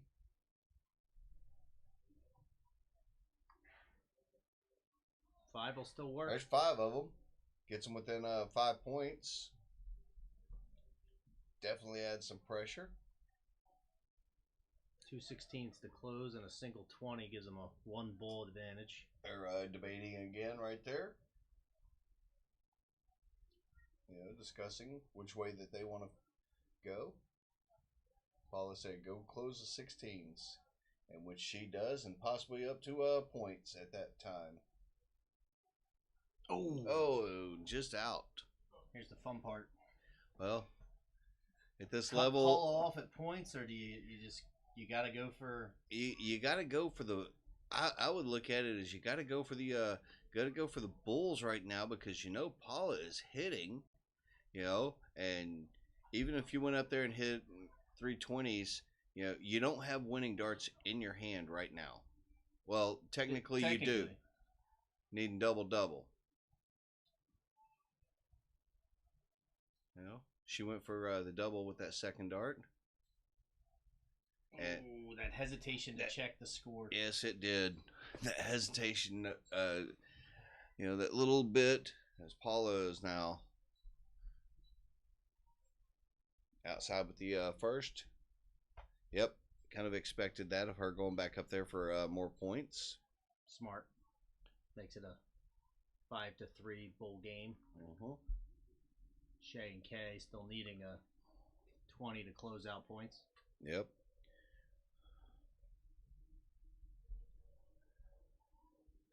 Shay needing 5 bulls and a 20, knowing that she's only got 3 darts in her hand, needing 4. Oh, she's going to close first. Close that. I'm going to keep it here on the bull cam, because that's what we are looking for. All right, 5-3. I think she might have been hoping to hit at least 1 or 2 there to get it to a 3-3 level.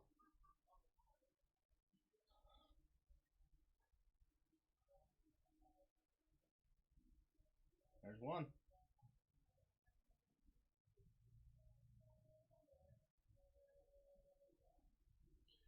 The nerves do get to everyone.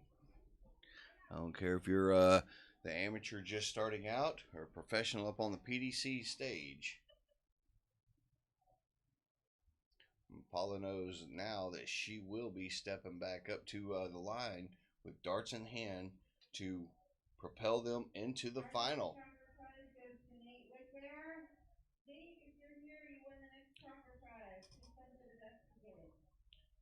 the first one in.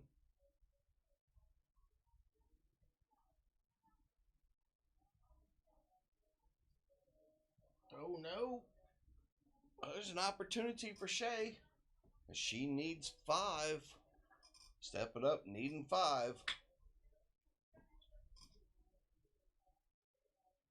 Something that every single one of these ladies have done, you know. See if she can conjure up the darts. Sheila Armstrong. Second call, Sheila Armstrong to board 15. Anybody has her phone number or text her. Sheila Armstrong, second call, board 15.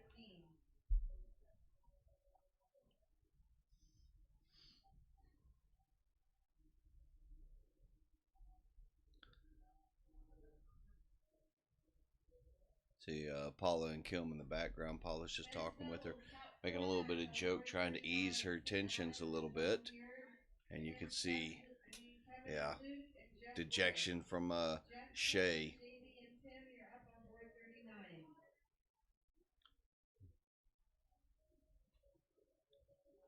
Kim having a little chuckle to herself. Maybe she's remembering something Paula told her.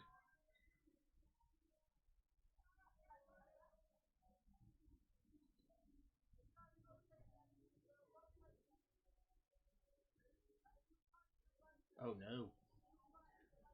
Still an opportunity.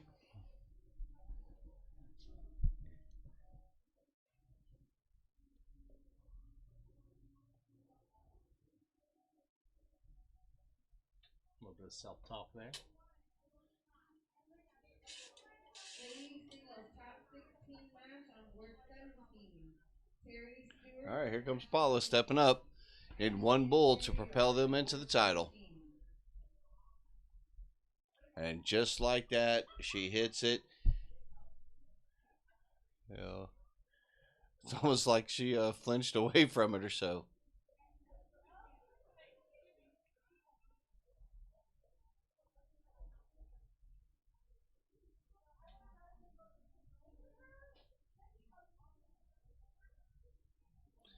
Great run by Kim and Shay.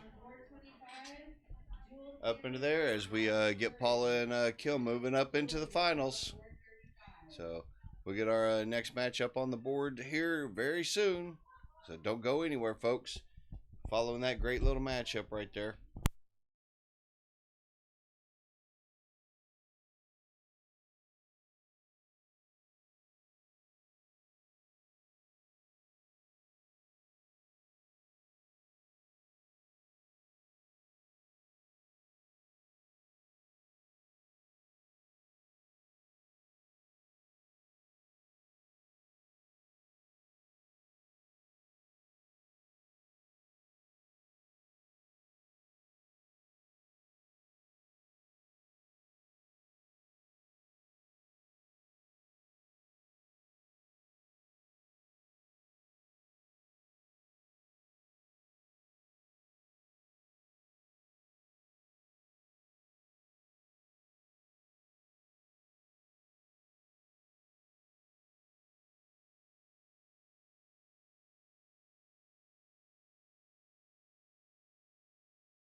All right, ladies and gentlemen, we continue the action here at the 2023 Cherry Bomb International.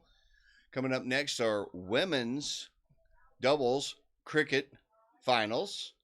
Got who we just saw win on the last match there, Paula Murphy and Kim Pantai, going up against Marie McHugh and Jen Kochi.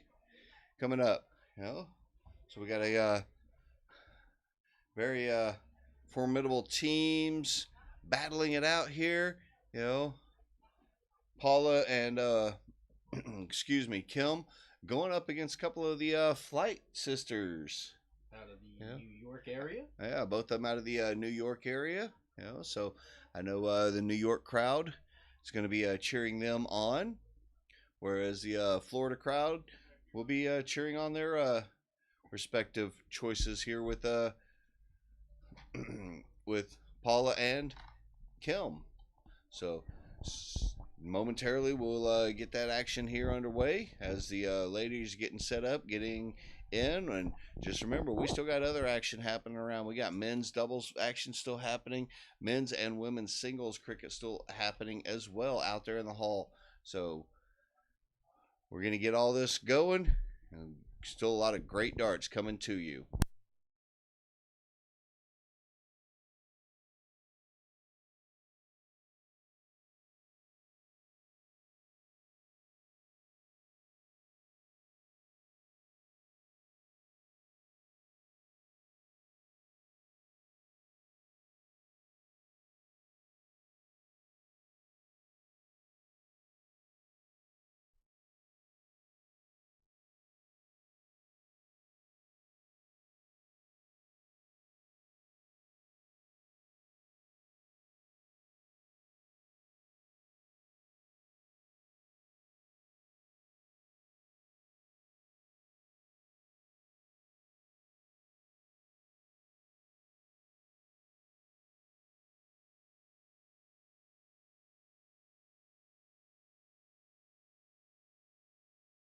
Just shot him a message. Yeah. He wants to pass it along. All right, I can see we got more action happening in the chats there.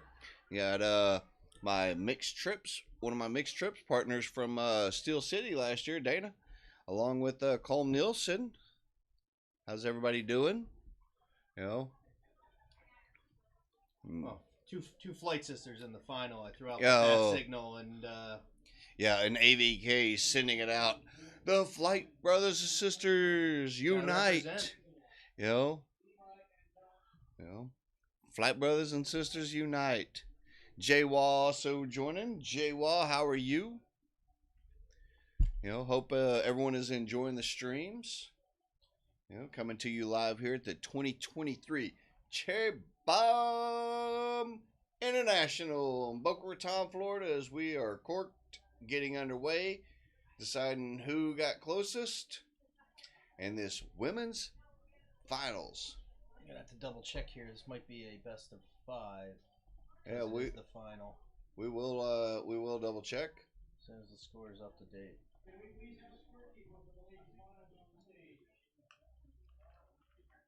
Staff's looking for a scorekeeper right now.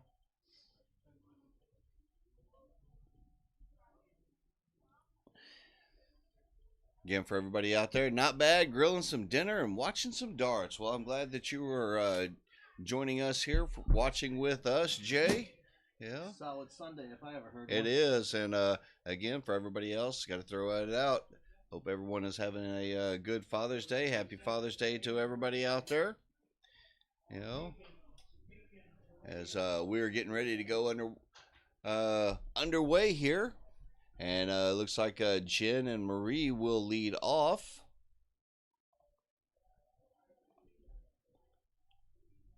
And we are double checking here. Nope, this is still a best of 3, first to 2. And what you grilling up out there, Jay? What you grilling up? Get some nice juicy burgers and dogs. Are we going with some brats? Or smoking some briskets? As a beautiful 7-mark start for Paula Murphy as she continues to just keep clicking those trips in. As again, still in the background, you might hear they are still doing board calls because we have men's and women's singles still going on, along with the men's finals or men's doubles, excuse me. As Marie closes out the 19s and a single 17. Nope, I'll have to I don't want to try and do it. I'll try and get Matt to figure out the men's bracket side. Just some steaks and chicken. We also got Brittany Jasinski. Man, we send one little message out there to AVK, and he is fluttering out, and all the flight brothers and sisters are joining in to cheer their people on. I can definitely understand that. You see in the top 4 action on the men's side, Kevin Luke and Jeff Roy battling against Tim Adams and John Beard. And the winner of that will move into the finals where, hey, anybody want to guess who's in the men's finals? Yep. PJ Stewart. And? Oh, and some guy that he's partnered up with, what's that Baggish guy? Danny Baggish out there. So. I think he's a poker player. Yeah. He used to play pool. As Kim and Paula starting off strong in this first leg, you know, shutting down pretty much everything, you know, forcing Jen and Marie to play catch up here at this women's finals. Tracy Fire tag. Tracy Fire, you know, joining in. And do it for Sean Mitchell, he says. I'm just curious why Tracy and Colm are not down here. I don't know. Yeah. They're right here. We can ask them. Yeah. Why are y'all not down here at the Cherry Bomb International? You know? Are y'all too busy gallivanting over to Norway and Denmark and Amsterdam out there? I understand. As Kim looking at the bull, and boom, just like that, the first leg is under the belt of Kim Pansai and Paula Murphy. Great shooting, a 4.8 on that leg for the two of them. Hey, started off strong and just kept pushing.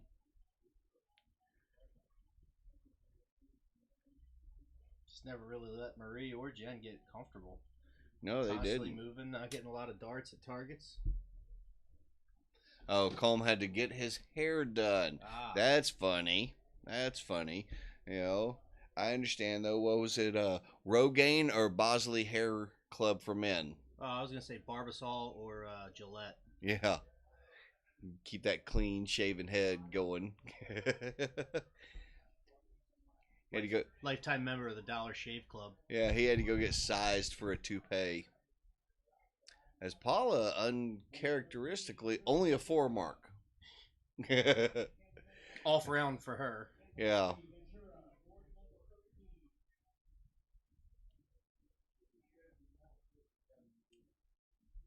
think she caught the 333 there. Jay Watt, thanks for sharing the stream out there. We appreciate that. You know, we've been coming to you all weekend long here. You know, whether you're on Facebook, Twitch, or YouTube, we appreciate all the likes, follows, and shares. There's a little opportunity there for my cousin. Yeah. Marie trying to flight her darts into the proper locations. I don't know if that worked. That didn't work. Try, I was just gonna. All right. Just gonna let you go with it. See if you recover. Yeah, I didn't. I just flubbed that all up. You know. Ooh, one on the floor. Tough bounce there. And again, for everybody out there, happy Father's Day. You know, hope you're able to spend good time with family and friends. We're spending our time here with our Dart family as we wind our clock. Oh, Our timer light that we. yeah. They got us stuck in a little small room with a little timer on the light. It goes for about 30 minutes, and we got to keep winding it up. It's our little running inside joke. For those from USA Darts that were in the same location last year, Will Stewart, he knows what we're talking about.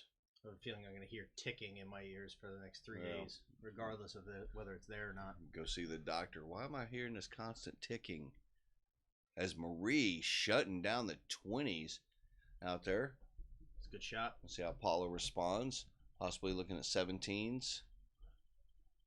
Yep. For some reason, she likes to go to 17s before going to the 18s. Well, You when know? you're usually going up there hitting 6-7 marks when you go at it, Yeah. it's a good reason why.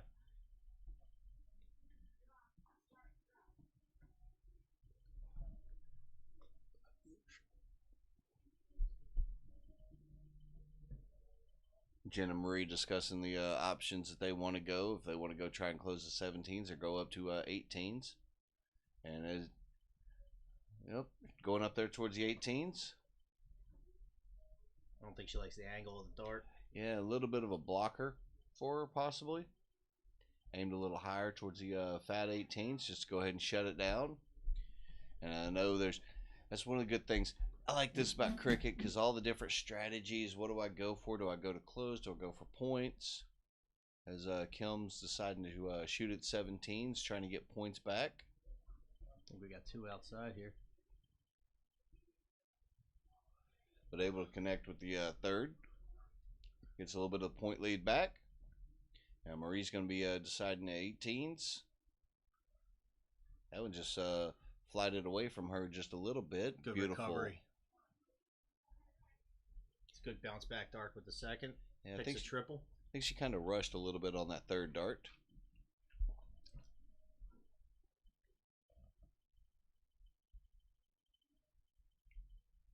And there's Paula doing Paula things. A solid 5 mark on the 17s.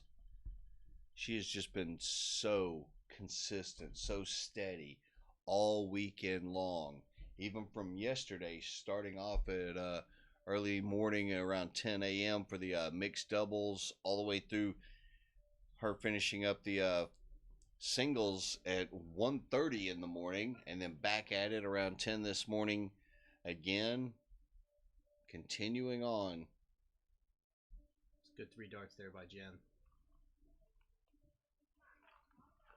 As Kilm answers back with 3 solid 17s of her own. Still keeping that point lead, keeping that pressure on here in the women's finals. Ooh, right there. Just 2.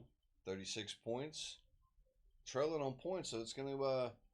Paula's going to have options here. Does she go 17s or 18s? She goes to that 17, and I think now she's looking up at that 18. Back down. Another 5 mark. Another 5 mark. Incredibly consistent. Again, that's why she's one of the top women shooters in the country. You know, good ambassador to the sport. Oh, there you go, Jen. It's a great start. 4 will count, though. Does a lot of work for you. 72 points.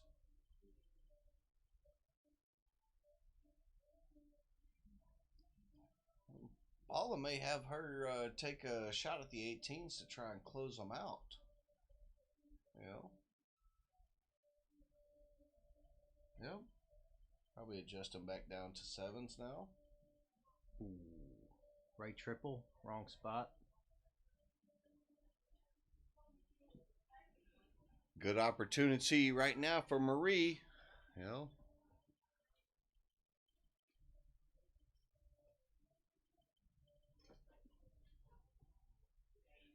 Wayward with that second dart down at the 17s, but Kinda does turned get her- the Turned her arm trying to force it in there. and yeah. Just put a little curve on it. Yep. Paula stepping back up in, finding that trip 17 again. She's going to go for the close. I think so. Extremely consistent, great form, follow through, everything else on target. She's really been the whole difference in this final. Yeah. And don't worry, folks. The conclusion of this, we still have plenty more darts, so don't go anywhere. Stick around. We should have men's doubles finals coming up, and then we still have singles cricket happening as well, men's and women's. That's a tough bounce. That was right in the triple there. That it was. Just couldn't stick. Jen shot well most of this final. Few erratic darts, but and a solid close right there from Kim. 4-15s will tie the score. Yeah, but they still got a lot of work to do. They still got a couple of houses open,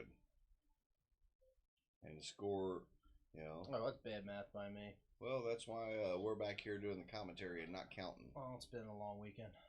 It has. Even yesterday, whenever I was up there keeping score for the finals between Hossie Hicks and Danny Baggish, there were times where I had just that ultimate brain fart and couldn't count. I chalked the semifinal, and I empathize with you because 12:30, 1 o'clock in the morning, we're tired and we're trying to do math for people. We're not tired. We're plugging through just like these fantastic darters are continuing to plug through. Is a great 5 mark on the 15s by Jen. That's timely and needed. Oh, yeah.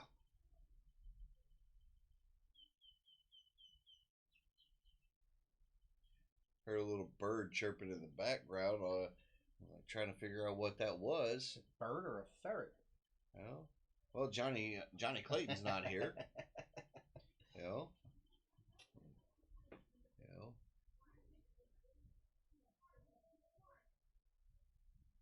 Marie with a little pep in her step. Got a little support in the background. From her dancing flight sister back there. Ooh. I don't think she's going to be happy with only a single 15. Right in the corner, though. Paula stepping up, down by 54 points.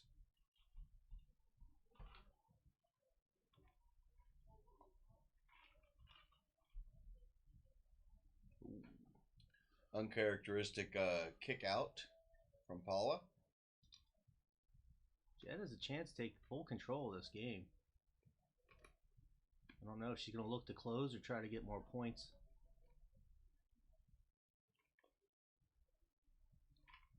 Closes out the 7s. Double 16 or more points. I don't know. She might take a shot. Well, I like that. Knowing who's following, Kim has been throwing well, but she's also had a few little off darts here and there. She has, but she's been pretty steady at 16 most of the game. And there goes my theory on that.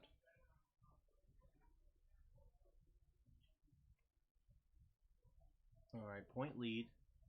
And darts to close the 16 if she chooses. Nope, gonna keep at the points. Stay there. Not a bad move.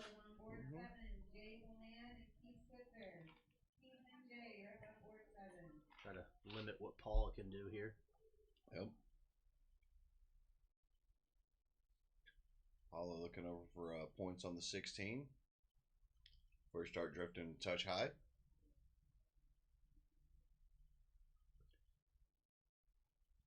Oh, that definitely gives more of an opportunity now for Jen to go look at the 16s.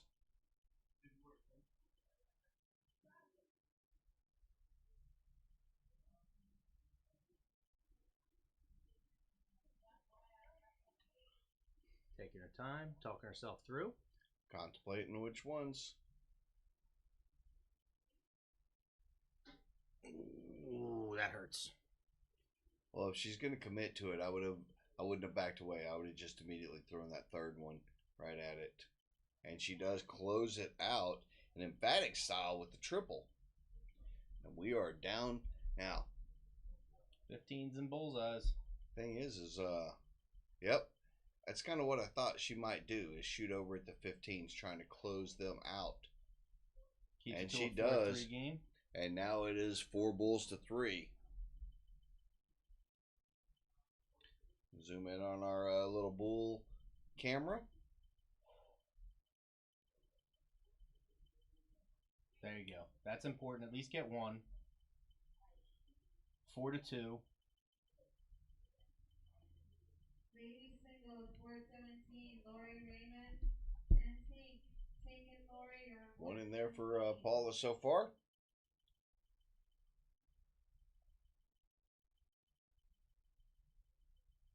All right. Wait, 3-2. As Jen's stepping up, we'll keep the camera right there, zoomed in onto that bullseye. There's not really anything else they can shoot at. It'll help them. Great adjustment on the second dart. Oof. Now, Kim has been shooting the bull really well. They have a little joke with each other, just acting like a double check it.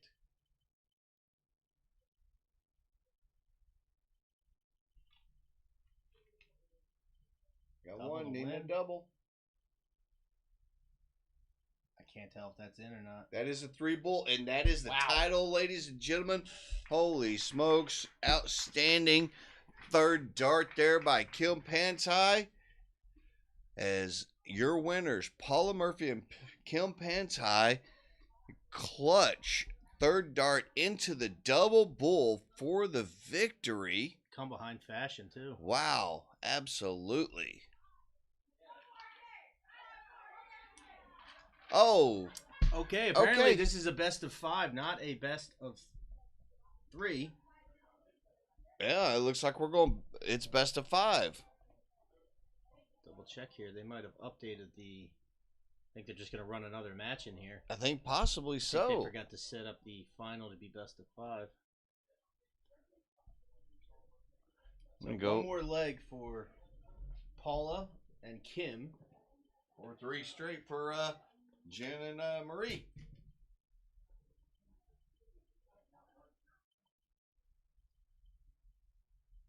Troy running out. Trying to adjust our Dark Connect here.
Oh.